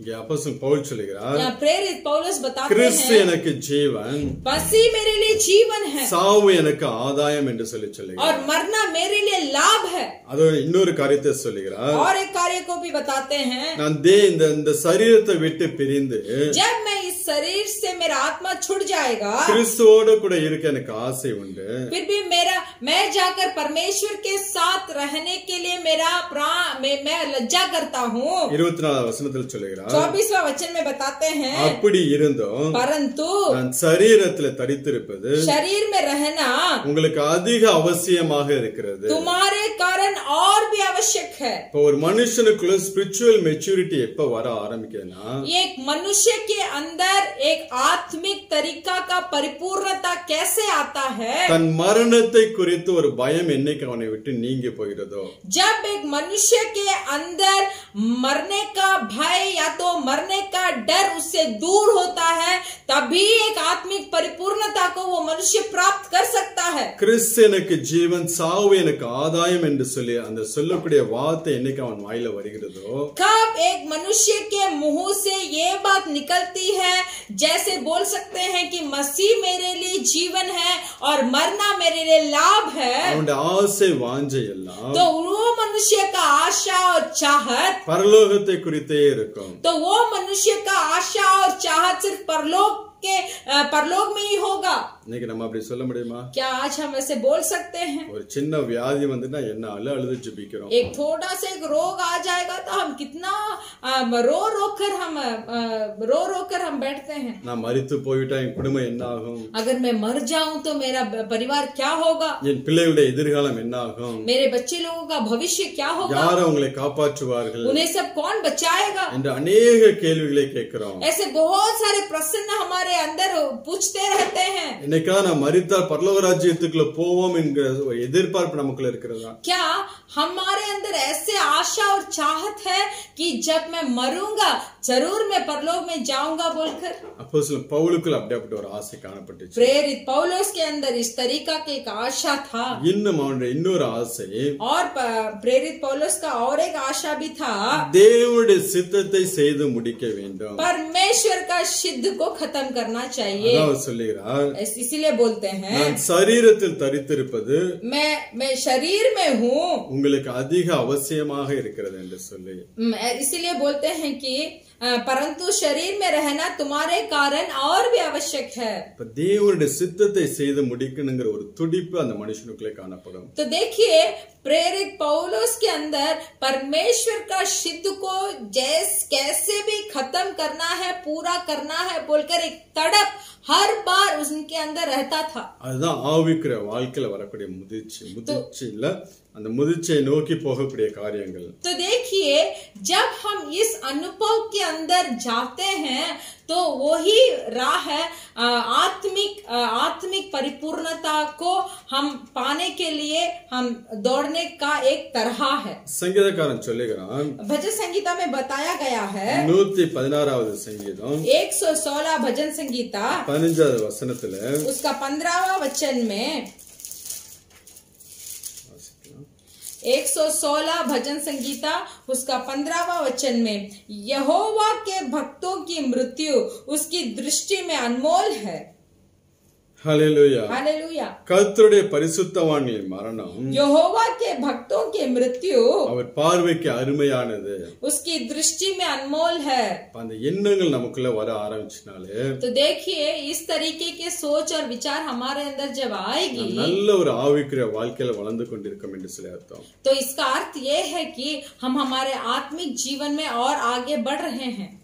ஃபாதர் பெர்க்மான்ஸ் என்று சொல்லி நல்ல ஒரு பாடகர் இருக்கிறார். देखिए फादर बर्गमैन्स बोलकर एक अच्छे गाने वाले एक सेवगाईदारी है। அவர் தமிழ்நாடு தான் மெட்ராஸ்ல இருக்கிறவர். वो तमिलनाडु के मद्रास में रहते हैं। அவருடைய பாடல்களை நாம் பார்த்தோம் என்றால், उनके गाने को अगर हम देखेंगे, ரெண்டு காரியத்தை நாம் உணர்ந்து கொள்ள முடியும். दो चीज को हम महसूस कर सकते हैं। ஒன்னு, ஆண்டவரே இயேசு கிறிஸ்துவை எப்பொழுது நான் சந்திப்பேன், परमेश्वर यीशु मसीह को कब मैं मिलूंगा, நீர் எப்போது வருவீர், आप परमेश्वर यीशु मसीह आप कब आएंगे, நான் பரலோக ராஜ்யத்துக்குள் எப்போது பிரவேசிப்பேன் என்று मैं परलोक राज्य के अंदर मैं कब प्रवेश करूंगा, அதை குறித்து பாடுவார். इसके बारे में गाएंगे। இரண்டாவது, दूसरा, ஆத்தும ஆதாயத்தை குறித்து பாடுவார். और इससे आत्मा के बारे में, यानी तो दूसरे लोगों को कैसे मैं परमेश्वर के अंदर में लेके आऊंगा, इसके बारे में गाएंगे। அதை குறித்து அதிகமாக அவர் பாட்டு பாடுவதாக இருக்கிறது. तो इसके बारे में वो सेवगाईदारी बहुत गाते हैं।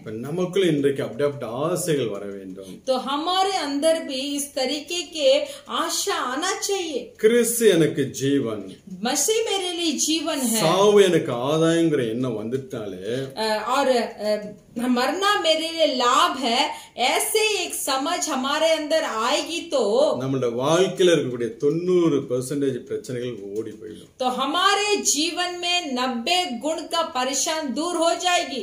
அதை குறித்து நாம் எதை குறித்து நாம் கவலைப்பட மாட்டோம். किसके बारे में भी हम चिंता नहीं करेंगे। தேவன் எல்லாவற்றையும் பார்த்துக் கொள்வார் என்று சொல்லி, परमेश्वर सबको देख लेंगे बोलकर அவர் மேல் விசுவாசம் உள்ள பிள்ளைகளாக நாம் மாறிவிடுவோம். परमेश्वर के ऊपर हम विश्वासी बन जाएंगे। இப்போ உங்களையும் என்னையும் முன்குறித்த தேவன், तो देखिए आपको और हमें चुना परमेश्वर। அந்த மாதிரி ஆசைகள் வர வேண்டும் என்று சொல்லி நாங்கள் ஜெபிக்கிறோம். तो ऐसे एक आशा आपके अंदर आने के लिए हम लोग प्रार्थना करेंगे। நீங்க ஒருவேளை சொல்லலாம், आप बोल सकते हैं, அப்படி ஆவிக்குரிய முதிர்ச்சி வந்துட்டா தேவன் எங்களை எடுத்துக்கொள்வாரு. तो आप ऐसे पूछ सकते हैं और बोल सकते हैं, आत्मा में एक परिपूर्णता आ जाएगी तो परमेश्वर हमें अपने सम्मुख में ले लेंगे। அதனால கொஞ்சம் கால தாமதம் பண்ணிக்கொள்ளலாம் என்று நீங்க நினைக்கலாம், சொல்லலாம். तो आप ऐसे सोच सकते हैं और बोल सकते हैं, इसीलिए हम कुछ देर करेंगे परिपूर्णता में पहुंचने तक। அப்படி என்ன வருதா? कैसे, क्यों, क्या आप वैसे सोचते हैं? இந்த பூமியில தேவன் நம்மளை குறித்து என்ன சித்தம் வைத்திருக்காரோ, इस पृथ्वी पर हमारे बारे में परमेश्वर यीशु मसीह जो सिद्ध रखे हैं, அது நிறைவேறாமல் நம்மளை இந்த பூமியை விட்டு எடுக்க माटार। वो सिद्ध पूरा होने तक इस संसार से हमें परमेश्वर नहीं लेंगे। தேவ சித்தத்துக்கு ஒப்பு கொடுங்க। इसीलिए परमेश्वर के सिद्ध में अर्पण कीजिए। தேவன் அதை நிறைவேற்ற தம்முடைய கிருபையும் வல்லமையும் உங்களுக்கு கொடுப்பாராக। तो देखिए वो सिद्ध को पूरा करने के लिए परमेश्वर अपना कृपा और अनुग्रह को आपको देंगे। சரி, இப்ப நாம் பார்க்கலாம், तो अभी हम देखेंगे ஒரு தானியம் ஏற்ற காலத்துல அம்பாரத்தில் சேர்க்கப்படுவது போல एक दाना जैसे कलिहान में पहुंचा जाती है, அதே போல நீங்கள் முதிர் வயதிலே கல்லறையிலே சேர்க்கப்படுவீர்கள்। उसी तरह पूर्ण आयु होकर ही कब्र में पहुंचोगे। அப்ப ஒரு தானியம் எப்படியாப்பட்ட காரியங்கள் இருக்க வேண்டும்? तो देखिए उस दाना में, नहीं तो यहाँ कहा गया है पूलियों, उसमें किस तरीके का काम रहना चाहिए, அதை குறித்து ஒரு 4 காரியங்களை பார்த்து நாம் ஜெபிக்க போகிறோம்। तो देखिए इस पूलियों के बारे में हम 4 काम को हम देखकर हम प्रार्थना करेंगे। முதலாவது, இந்த தானியம் பலிபீடத்தோடு இணைக்கப்பட வேண்டும்। पहले ये पूलियों जो है वो वेदी के साथ मिला रहना चाहिए। நம்மளை பலிபீடத்தோடு நாம் அட்டாச் பண்ணுகிற பிள்ளைகளாக இருக்க வேண்டும்। हमें अपने आप को वेदी में मिलाया रखना चाहिए। வாசிக்கலாம் 1 ராஜாக்கள், आप पढ़ सकते हैं पहला राजाओं का पुस्तक 18ஆம் அதிகாரம் उसका 18 अध्याय 32 வசனத்தை வாசிக்கலாம்। उसका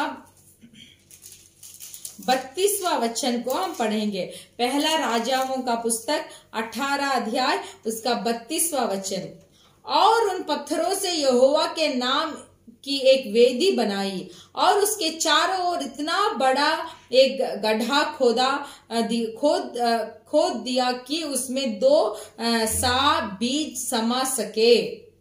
நமக்கு நன்றாக அறிந்த ஒரு சம்பவம் தான். ये संभव हमें अच्छा से मालूम है. எலியா தீர்க்கதரிசி एलिया भविष्यवक्ता இடிந்து கிடக்கிற பலிபீடத்தை எடுத்து கட்டி वो टूटे हुए वेदी को फिर से ठीक करने के लिए அதன் மேல் பலிகளை வைத்து उसके ऊपर बलि को रखकर கர்த்தரை நோக்கி கூப்பிடும்போது जब यहोवा को देखकर उन्होंने बुलाया பரலோகத்திலிருந்து அக்கினி இறங்கி வந்து तो परलोक से अग्नि नीचे आई அந்த பலிகளை எல்லாம் பட்சித்து போட்டது. तो वो सब बलि जो वहाँ रखा था उसको सब वो भस्म कर डाली. அங்கே ஊற்றப்பட்ட தண்ணி எல்லாம் அது நக்கி குடித்தது என்று சொல்லி तो वो गड्ढा में जितने भी पानी भरा हुआ था वो पानी को सब वो अग्नि पी चुकी थी. நமக்கு அறிந்த சம்பவம் தான். ये संभव हमें अच्छा से मालूम है. அங்கே எலியா செய்யக்கூடிய காரியம் यहाँ एलिया एक काम करते हैं. அந்த பலிபீடத்தை மீண்டுமாய் கட்டி ये वेदी को फिर से बनाकर அந்த பலிபீடத்தை சுற்றிலும் वो वेदी के चारों ओर தானியம் அளக்கிற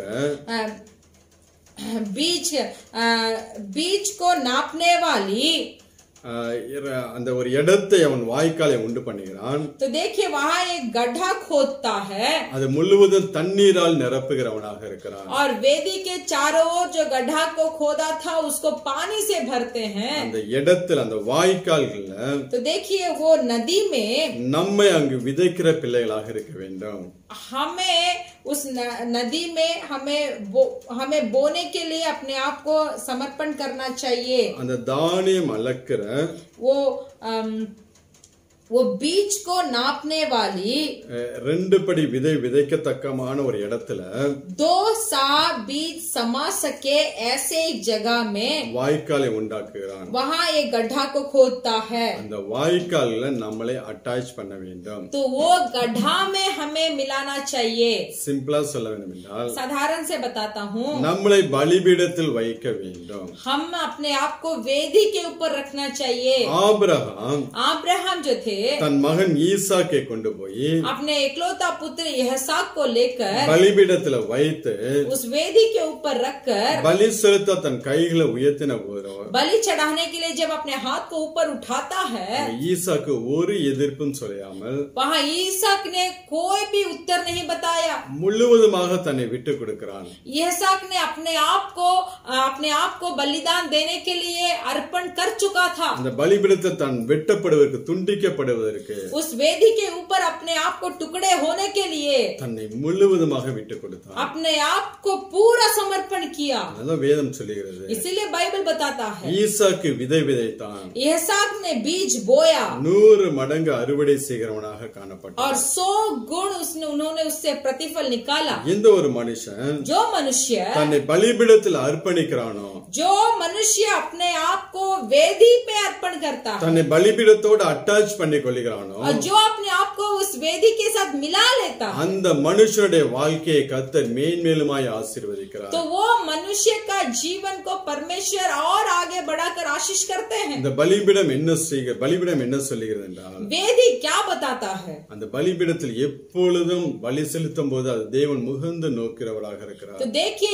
जब एक वेदी के ऊपर बलि चढ़ाया जाता है तब परमेश्वर उसे एक अच्छा से सुगंध करते हैं. அதே போல நாமும் इसी तरीका से हम भी நம்முடைய இருதயத்திலிருந்து हमारा हृदय से எப்பொழுதும் தேவனுக்கு நன்றி சொல்லுகிற பிள்ளைகளாக இருக்க வேண்டும். हर बार परमेश्वर का धन्यवाद बोलना चाहिए. அப்போஸ்தலன் பவுல் சொல்லும்போது प्रेरित पौलुस बताते हैं எல்லாவற்றுக்கும் நீங்க தேவனை ஸ்தோத்திரத்தோடு தெரியப்படுத்துங்கள் என்று சொல்லுகிறார். प्रेरित पौलुस बताते हैं जो चीज तुम्हें चाहिए वो चीज को स्तुति कर प्रार्थना के साथ परमेश्वर से बता दीजिए. நம்முடைய வாழ்க்கையில் நன்மையோ, हमारे जीवन में भलाई हो, தீமையோ, या तो बुराई हो, எதுவாக இருந்தாலும் जो भी हो, நாம் அதற்கு தேவனுக்கு நன்றி சொல்லுகிற பிள்ளைகளாக वो இருக்க வேண்டும். सब परिस्थितियों के लिए हमें परमेश्वर की स्तुति करना चाहिए. சில கசப்பான அனுபவத்துக்குள்ள தேவன் நம்மளை நடத்தி கொண்டு போகலாம். कुछ समय कड़वापन के बीच में परमेश्वर हमें अगुवाई करेंगे. மிகவும் கஷ்டமான சூழ்நிலைகளில் நாம் வாழ்ந்து கொண்டிருக்கலாம். बहुत बुरी हालात में हम जी रहे होंगे. ஆனால் அதை கடந்து சென்றதுக்கு அப்புறம் फिर भी जब हम उससे गुजर कर जाएंगे தேவன் நமக்கு விசேஷித்த ஒரு ஆசீர்வாதத்தை கொடுத்து ஆசீர்வதிக்கிறவராக இருக்கிறார். तो देखिए जब ये सारे परिस्थितियों के बीच में परमेश्वर की स्तुति कर कर हम गुजर के जाएंगे।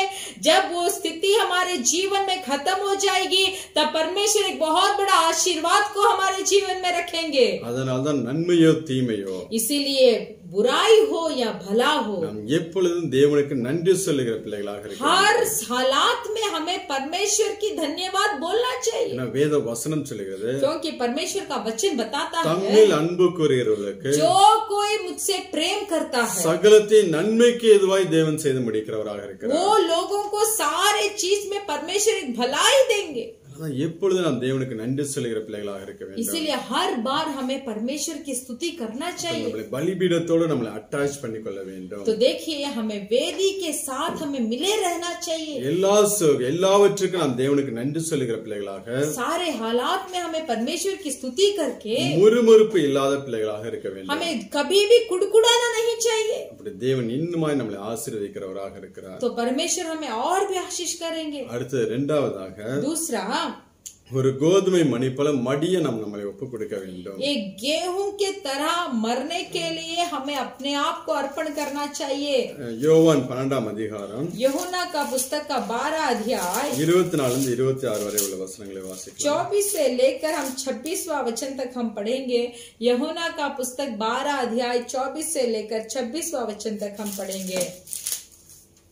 यदि कोई मेरी सेवा करे तो मेरे पीछे हो ले, और जहां मैं हूँ वहां मेरा सेवक भी होगा। यदि कोई मेरे सेवा करे तो पिता उसका आदर करेगा। अब मेरा जी व्याकुल है, इसलिए अब मैं क्या कहूँ? हे पिता, मुझे इस घड़ी से बचा। नहीं, क्योंकि मैं इसी कारण इस घड़ी को पहुंचा हूँ। ये पिता, अपने नाम की महिमा कर। तब वह आकाशवाणी हुई, मैंने उसकी महिमा की है और फिर भी करूंगा। யோவான் 12:24-26 मैं तुमसे सच सच कहता हूँ कि जब तक गेहूं का दाना भूमि में पड़कर मर नहीं जाता वह अकेला रहता है, परंतु जब मेरे मर जाता है तो बहुत फल लाता है। जो अपने प्राण को प्रिय जानता है वह उसे खो देता है, और जो इस जगत में अपने प्राण को अप्रिय जानता है वह अनंत जीवन के लिए उसकी रक्षा करेगा। Hallelujah, hallelujah. ஆண்டவரே இயேசு கிறிஸ்து சொல்கிறார், या परमेश्वर यीशु मसीह बताते हैं, ஒரு கோதுமை மணியானது एक गेहूं का दाना जो होता है நிலத்தில் விழுந்து சாகாவிட்டால் தனித்திருக்கும்। वो भूमि में पड़कर मर नहीं जाता तो वह अकेला रहता है, செத்ததாக மிகுந்த பலனை கொடுக்கும் என்று சொல்லி, परंतु जब मर जाता है तो बहुत फल लाता है। நாமும் हम भी अनेक பிள்ளைகளை ஆண்டவரே இயேசு கிறிஸ்துவின் கூட்டி சேர்க்கும்படியாக बहुत सारे लोगों को परमेश्वर के चरणों में लेके आने के लिए ஒரு கோதுமை மணி போல மடிய நம்மளை ஒப்பு கொடுக்க வேண்டும்। ये गेहूं का दाना जैसे मरता है वैसे हमें भी अर्पण करना चाहिए। 26ஆம் வசனத்துல சொல்கிறார், 26वां वचन में बताया गया है, நான் எங்கே இருக்கிறேனோ जहाँ मैं हूँ அங்கே என் ஊழியக்காரனும் இருப்பான்। वहाँ मेरा सेवक भी होगा। ஆண்டவரே இயேசு கிறிஸ்து இன்றைக்கு பரலோகத்தில் இருந்து கொண்டிருக்கிறார்। परमेश्वर यीशु मसीह आज परलोक में है।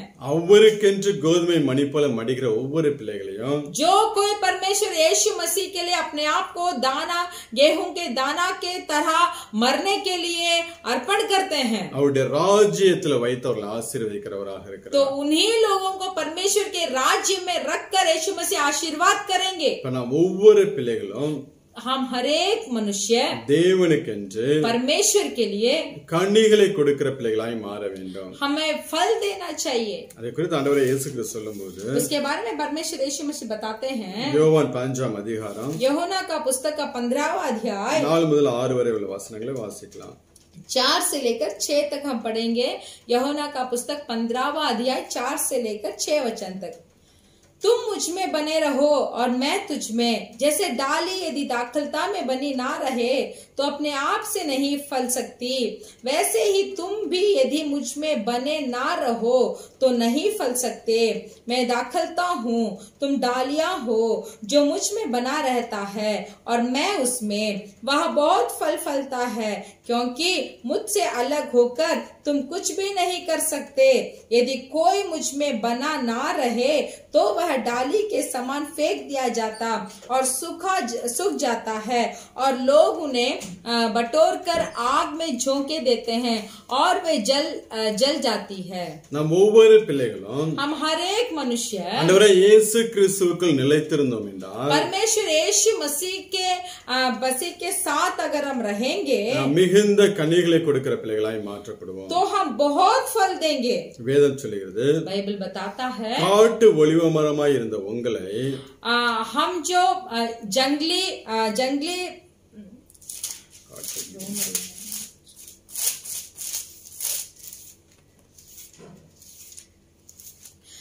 हम जो जंगली जैतून के पेड़ थे, நாம் எல்லாம் இந்த திராட்சை செடியில ஒட்டப்பட்டிருக்கிறோம்.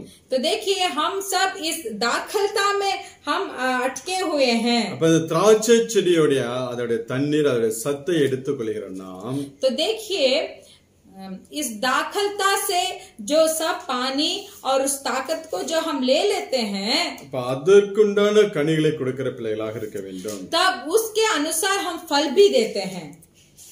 அதான் ஆண்டவர் அப்போஸ்தலன் பேதுரு பவுல் அதை குறித்து சொல்லுவார். वहाँ प्रेरित पौलुस भी ऐसे बताते हैं, நாம் ஒவ்வொரு பிள்ளைகளும் हम हर एक मनुष्य ஆண்டவருக்கு என்று கனி கொடுக்கிற பிள்ளைகளாய் மாற வேண்டும். परमेश्वर के लिए हमें फल देना चाहिए. கோதுமை மணி மடிந்து गेहूं का दाना जब मरता है, அது மிகுந்த அது பலனை கொடுப்பது போல, तब मरने के बाद जैसे वो बहुत फल देता है, நாமும் ஆண்டவருக்கு என்று கனி கொடுக்கக்கூடிய பிள்ளைகளாய் மாற வேண்டும். हम भी परमेश्वर के लिए बहुत फल को देना है. அடுத்து மூணாவதாக, तीसरा, அநேகரை ஆசீர்வதிக்கக்கூடிய ஒரு பாத்திரமாக நாம் மாற வேண்டும். बहुतों के लिए हमें एक आशीर्वाद का पात्र बनना चाहिए. தேவன் நமக்கு கொடுத்த அந்த நிறைவை परमेश्वर जो संपूर्णता को हमें दिए हैं, முடிந்த அளவுக்கு जितना तक हो கஷ்டப்படுறவர்களுக்கு பிரிச்சு கொடுக்கிற பிள்ளைகளாக இருக்க வேண்டும். जितना लोग कष्ट उठा रहे हैं उनको देना चाहिए. நம்மளும் அநேகர் ஆசீர்வதிக்கப்படும்படியாக हम हमारे द्वारा बहुतों आशीर्वाद प्राप्त करने के लिए நம்முடைய ஆசீர்வாதத்தை பகிர்ந்து கொடுக்க வேண்டும். हमारे आशीर्वादों को बांटना चाहिए. ஒரு தானியம் என்றால் एक दाना का मतलब ये है, அவுட்புட் என்னவென்றால் वो किसको देता है, அது அடுத்தவருக்கு பசி தீர்க்கும்படியாக, वो दाना देखिए दूसरों के भूख को मिटाता है. அது பயன்படக்கூடியதாக இருக்கிறது. तो भूख को मिटाने वाले के तरह वो दाना प्रयोग होता है. நீ வாசிக்கலாம் மத்தேயு 5ஆம் அதிகாரம், आप पढ़ सकते हैं मत्ती का पुस्तक 15वां अध्याय 36 38 वரை उள்ள वचनங்கள். आप पढ़ सकते हैं उसमें 36 से लेकर 38 तक. मत्ती सुसमाचार का पुस्तक 15वां अध्याय 36 से लेकर 38 तक हम पढ़ेंगे.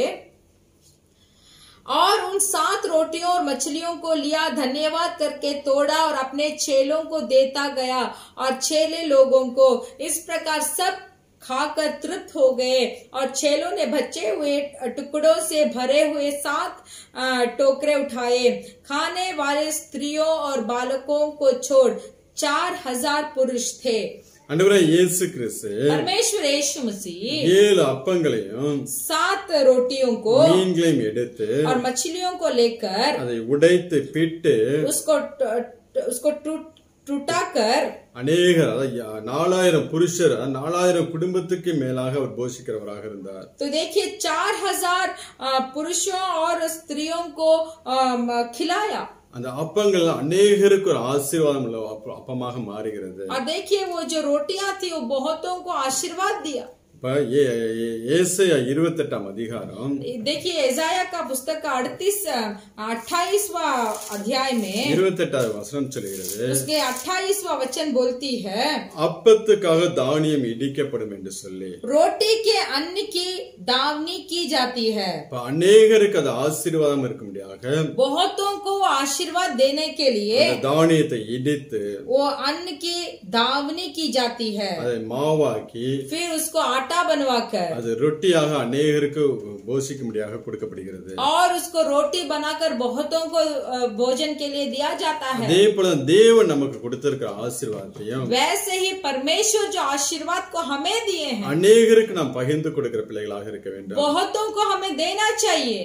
எல்லாமே நமக்கு மட்டும்தான் என்று சொல்லி ये सब चीज सिर्फ मेरे लिए है बोलकर சுயநலமாய் வாழ்ந்து விடக்கூடாது. ऐसे स्वयं से हमें जीना नहीं चाहिए. தேவன் கொடுக்கிறதுல परमेश्वर को देने में ஒரு குறிப்பிட்ட ஒரு சின்ன பங்குனாவது எடுத்து ஏழைகளுக்கு நாம் உதவுகிற பிள்ளைகளாக இருக்க வேண்டும். जो परमेश्वर जो हमें देते हैं उसमें से एक छोटा सा भाग को लेकर हमें गरीबों में बांटना चाहिए. இப்படி வாழ்கிறதா நல்ல தானியத்துக்கு ஒத்த ஒரு வாழ்க்கை இது. तो देखिए ऐसे हम जीते हैं तो इसका मतलब है एक गेहूं के तरह हमें जीना. மூன்று காரியங்களை பார்த்தோம். तो 3 कामों को हमने देखा है. ஒன்னு பலிபீடத்தோட நாம் நம்மளை அட்டாச் பண்ணிக்கொள்ள வேண்டும். पहला काम ये है कि हमें वेदी से हर बार मिलाया रखना चाहिए. இரண்டாவதாக दूसरा கோதுமை மணி போல மடிய நம்மளை ஒப்பு கொடுக்க வேண்டும். गेहूं के दाना के तरह मरने के लिए हमें जगह देना है. மூன்றாவதாக तीसरा அநேகருக்கு ஆசீர்வாதத்தை பகிர்ந்து கொடுக்கிற பிள்ளைகளாக இருக்க வேண்டும். बहुतों को हमारे आशीर्वाद को बांट कर देना चाहिए. நாலாவதாக चौथा ஆண்டவர் நம்மளை உருவாக்க நம்மளை ஒப்பு கொடுக்க வேண்டும். परमेश्वर हमें बनाने में नहीं तो फिर से सृष्टि करने में हमें थोड़ा उनके लिए उनके हाथों पे हमें जगह देना चाहिए. அந்த கோதுமை எல்லாம் एक गेहूं जो है அறுவடை செய்ததுக்கு பிறகு काटने के बाद அந்த கோதுமை மணி மேல वो गेहूं के दाना के ऊपर அநேக ஷெல் இருக்கும். बहुत सारे छोटे छोटे एक चीज होता है. அது எல்லாம் பிரித்து எடுத்தால்தான் वो सब को अगर उसमें छांट कर जब लेंगे அந்த கோதுமையானது பயன்படக்கூடியதாக இருக்கும். तभी वो गेहूं उपयोग में होगा. நாம் வாசிக்கலாம். हम पढ़ेंगे லூக்கா 22ஆம் அதிகாரம் लूका सुसमाचार का पुस्तक का 22वां अध्याय 30 இருந்து 32 வரை உள்ள வசனங்கள். 30 से लेकर 32 तक हम पढ़ेंगे. லூக்கா 22 लूका सुसमाचार का पुस्तक का 22वां अध्याय 30 30 से लेकर 32 तक हम पढ़ेंगे. ताकि तुम मेरे राज्य में मेरी मेज पर खाओ पियो वरन सिंहासनों पर बैठकर इज़राइल के 12 गोत्र का न्याय करो. शेमोन है शेमोन, देख शैतान ने तुम लोगों को मांग लिया है कि गेहूं के समान फटके, परंतु मैंने तेरे लिए विनती की कि तेरा विश्वास जाता ना रहे और जब तू फिरे तो अपने भाइयों को स्थिर करना. Hallelujah hallelujah. ஆண்டவரே இயேசு கிறிஸ்து சொல்லுகிறார். यहाँ यीशु मसीह बताते हैं சீமோனே சீமோனே शेमोन शेमोन இதோ देख கோதுமை சுழலினால் புடைக்கிறது போல गेहूं के समान फटकने के लिए சாத்தான் உங்களை புடைக்கிறதுக்கு உத்தரவு கேட்டுக்கொண்டான். शैतान तुम लोगों को उस तरीका फटकाने के लिए मुझसे आज्ञा मानी है. நானோ फिर भी मैं உன் விசுவாசம் ஒளிந்து போகாதபடிக்கு तेरा विश्वास जाता ना रहे உனக்காக வேண்டிக் கொண்டேன். और तेरे लिए मैंने विनती की है. இந்த கோதுமையை சுழலில புடைக்கும் போதுதான் देखिए जब गेहूं को फटका जाता है அதன் மேலே ஒட்டி இருக்கக்கூடிய தேவையில்லாத அந்த தோள்கள் எல்லாம் பிரிந்து வெளியே வரும். तो देखिए गेहूं को जब फटका जाता है तभी वो गेहूं का ऊपर का जो बिना जरूरत के छिलके जो उसमें से है वो छिलका उसमें से उड़ा लिया जाता है. அப்ப அந்த கோதுமை அந்த சுழலில புடைக்கப்படும் போது जब गेहूं को फटका जाता है அந்த தானியம் நல்ல ஷைனிங் ஆக மாறுகிறது. तब वो गेहूं का दाना क्या होता है वो बहुत अच्छा चमकने की तरह दिखाई देता है. அதே போல நம்மளுடைய வாழ்க்கையிலும் वैसे ही हम भी இந்த பிரச்சனை பாடுகள் போராட்டங்கள் உபத்திரவங்கள் परेशानी है कष्ट है उपद्रव है இது நம்மளுடைய வாழ்க்கையில ஒட்டி கொண்டிருக்கிற தேவையில்லாத காரியங்களை விட்டு நம்ம பிரிக்கக்கூடியதாக இருக்கும். तो देखिए ये सारे काम जो हमारे जीवन में अटकी है ये सब जो जरूरतें नहीं है वो काम को लेके आएगा. அந்த ப்ராசஸ்க்கு நம்மளை ஒப்பு கொடுக்கவில்லை என்றால் अगर हम जैसे गेहूं को फटकने के लिए उसके अंदर जब डाला जाता है तो हम भी उसी के तरह वो एक फटकने वाले अनुभव के अंदर हमें जाना चाहिए. அது தேவையில்லாத சில காரியங்கள் நம்மளுடைய வாழ்க்கையில இருந்து கொண்டே இருக்கும். तो देखिए कुछ चीज है जो हमारे जिंदगी में फालतू लगेगी. அது யாருக்கும் பிரயோஜனமற்ற ஒரு தானியமாக போய்விடும். अगर वो फालतू चीज हम पे अटकी रहेगी तो हम किसी का प्रयोजन नहीं हो पाएंगे. அப்ப அந்த ப்ராசஸ்க்கு நாம் நம்மளை ஒப்பு கொடுக்க வேண்டும். तो एक विधि के अंदर हमें अपने आप को समर्पण करना चाहिए. அது கொஞ்சம் கஷ்டம்தான். वो विधि के अंदर अर्पण करना थोड़ा कष्ट है. ஆனால் அதன் பாதையை நாம் கடந்து செல்லும்போது फिर भी जब उस विधि के अंदर हम गुजरते हैं அதுக்கு நமக்கு மிகுந்த ஒரு ஆதாயத்தை கொண்டு வரக்கூடியதாக இருக்கும். तो वो हमें बहुत फलदायक होगा. வாசிக்கலாம் யாக்கோபு 1ஆம் அதிகாரம் हम पढ़ेंगे याकूब का पुस्तक का पहला अध्याय 12வது வசனத்தை வாசிக்கலாம்.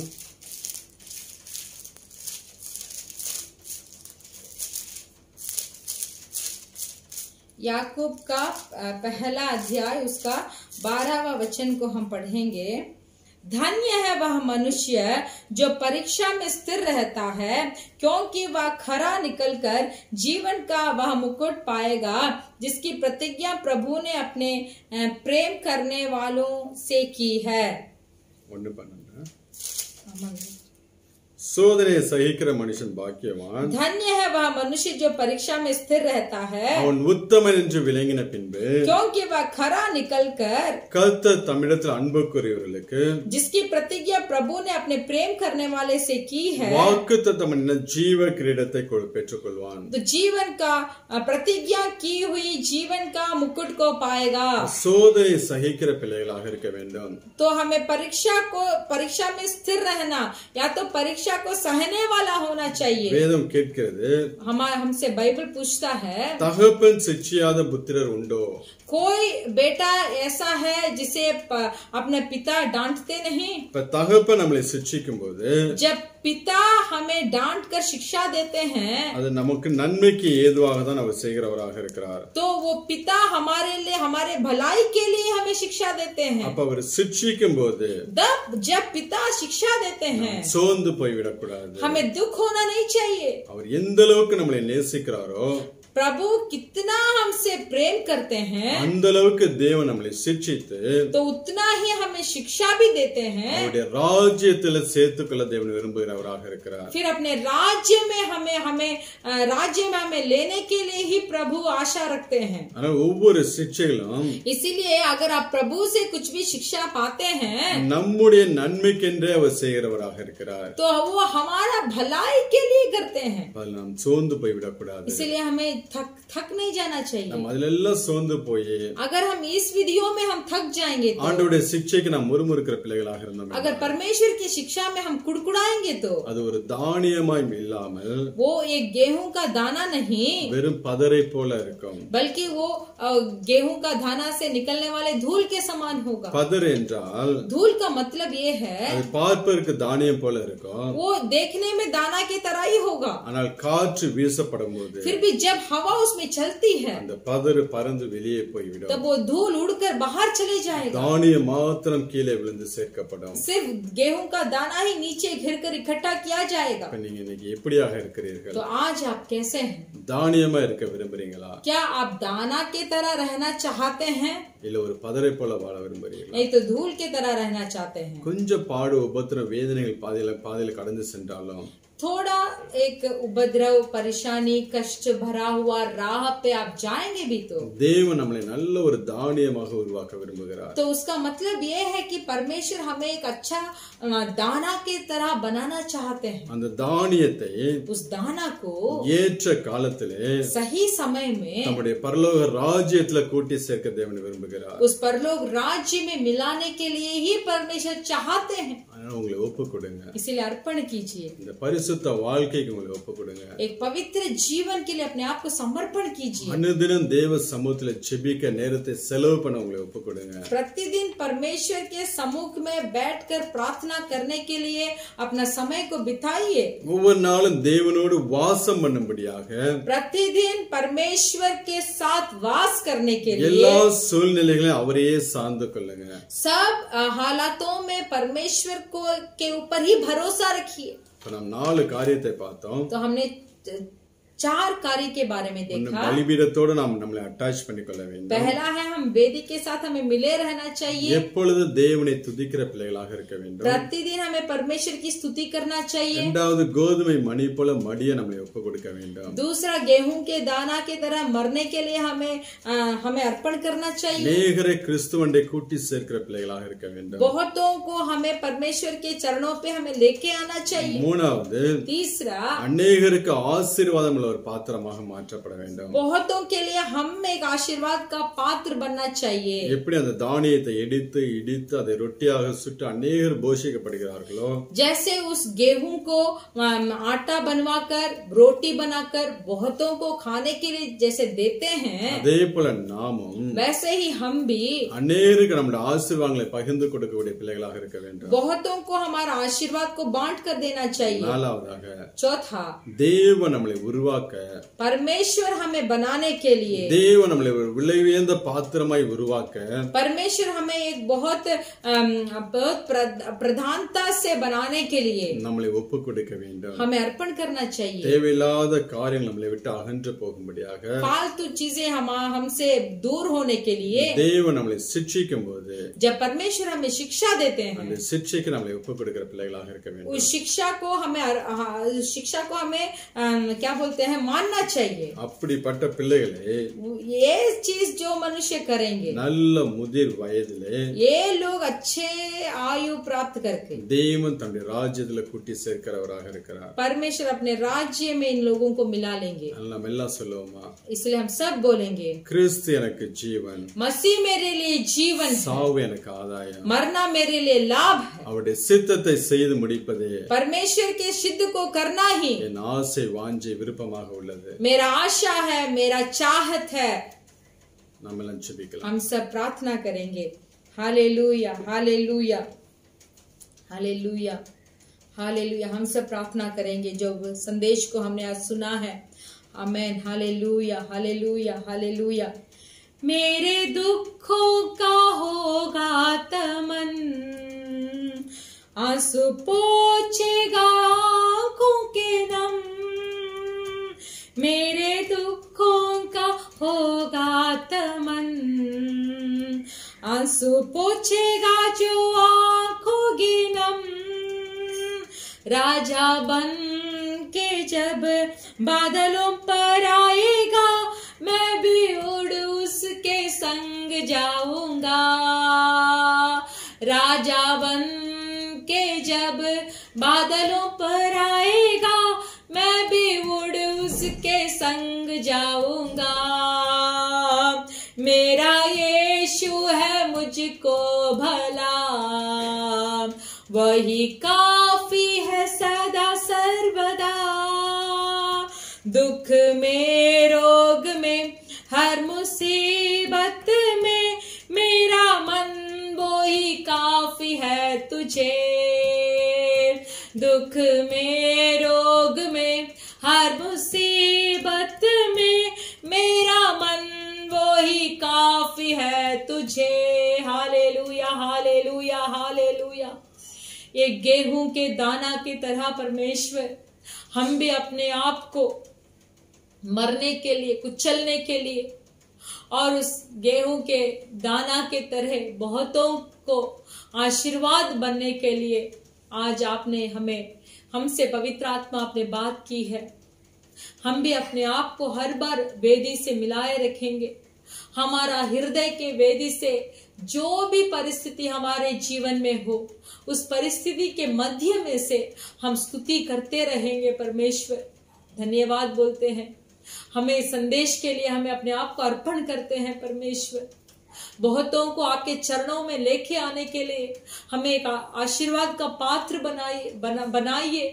बहुतों को हमारे आशीर्वाद को बांटने के लिए एक आशीर्वाद का पात्र हमें बनाइए. गेहूं के तरह परमेश्वर, हालेलुया, एक सच्चे दाना बनने के लिए हम अपने आप को आपके चरणों में समर्पण करते हैं. परमेश्वर हम ये सब आत्मिक आशीर्वादों को प्राप्त कर हमारे आत्मा में एक परिपूर्णता को प्राप्त करने के बाद हमें आपके परलोक राज्य में आप हमें मिला लीजिए. ये संदेश को जितने भी भाई और बहन सुने हैं उनके अंदर आप क्रिया कीजिए.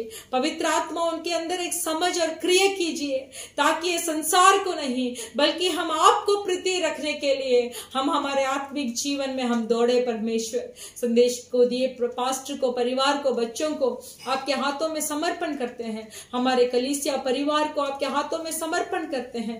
हर एक परिवार परिवार को, कुटुंब को, बाल बच्चों को परमेश्वर सही सलामत से रखे। परमेश्वर आपके आशीर्वाद उनके ऊपर हो। परमेश्वर अंत तक स्थिर रहकर परलोक राज्य को जाने के लिए आप ही हम सबको आशीर्वाद करने के लिए हम मांगते हैं।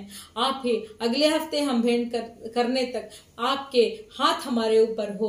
परमेश्वर यीशु मसीह के नाम से मांगते हैं पिता, आमेन। கர்த்தராகிய இயேசு கிறிஸ்துவின் கிருபையும் हमारा प्रभु यीशु मसीह का कृपा பிதாவாகிய தேவனுடைய அன்பும் और पिता परमेश्वर का प्रेम பரிசுத்த ஆவியானவருடைய அன்பின் ஐக்கியம் और पवित्र आत्मा का सौभाग्यता இன்றும் என்றும் நாம் அனைவரோட கூட இருப்பதாக आज और हर पल हमारे साथ होते रहे। आमीन। आमेन। हालेलुया हालेलुया। हालेलुया। हालेलुया। जय मसीह। जय मसीह।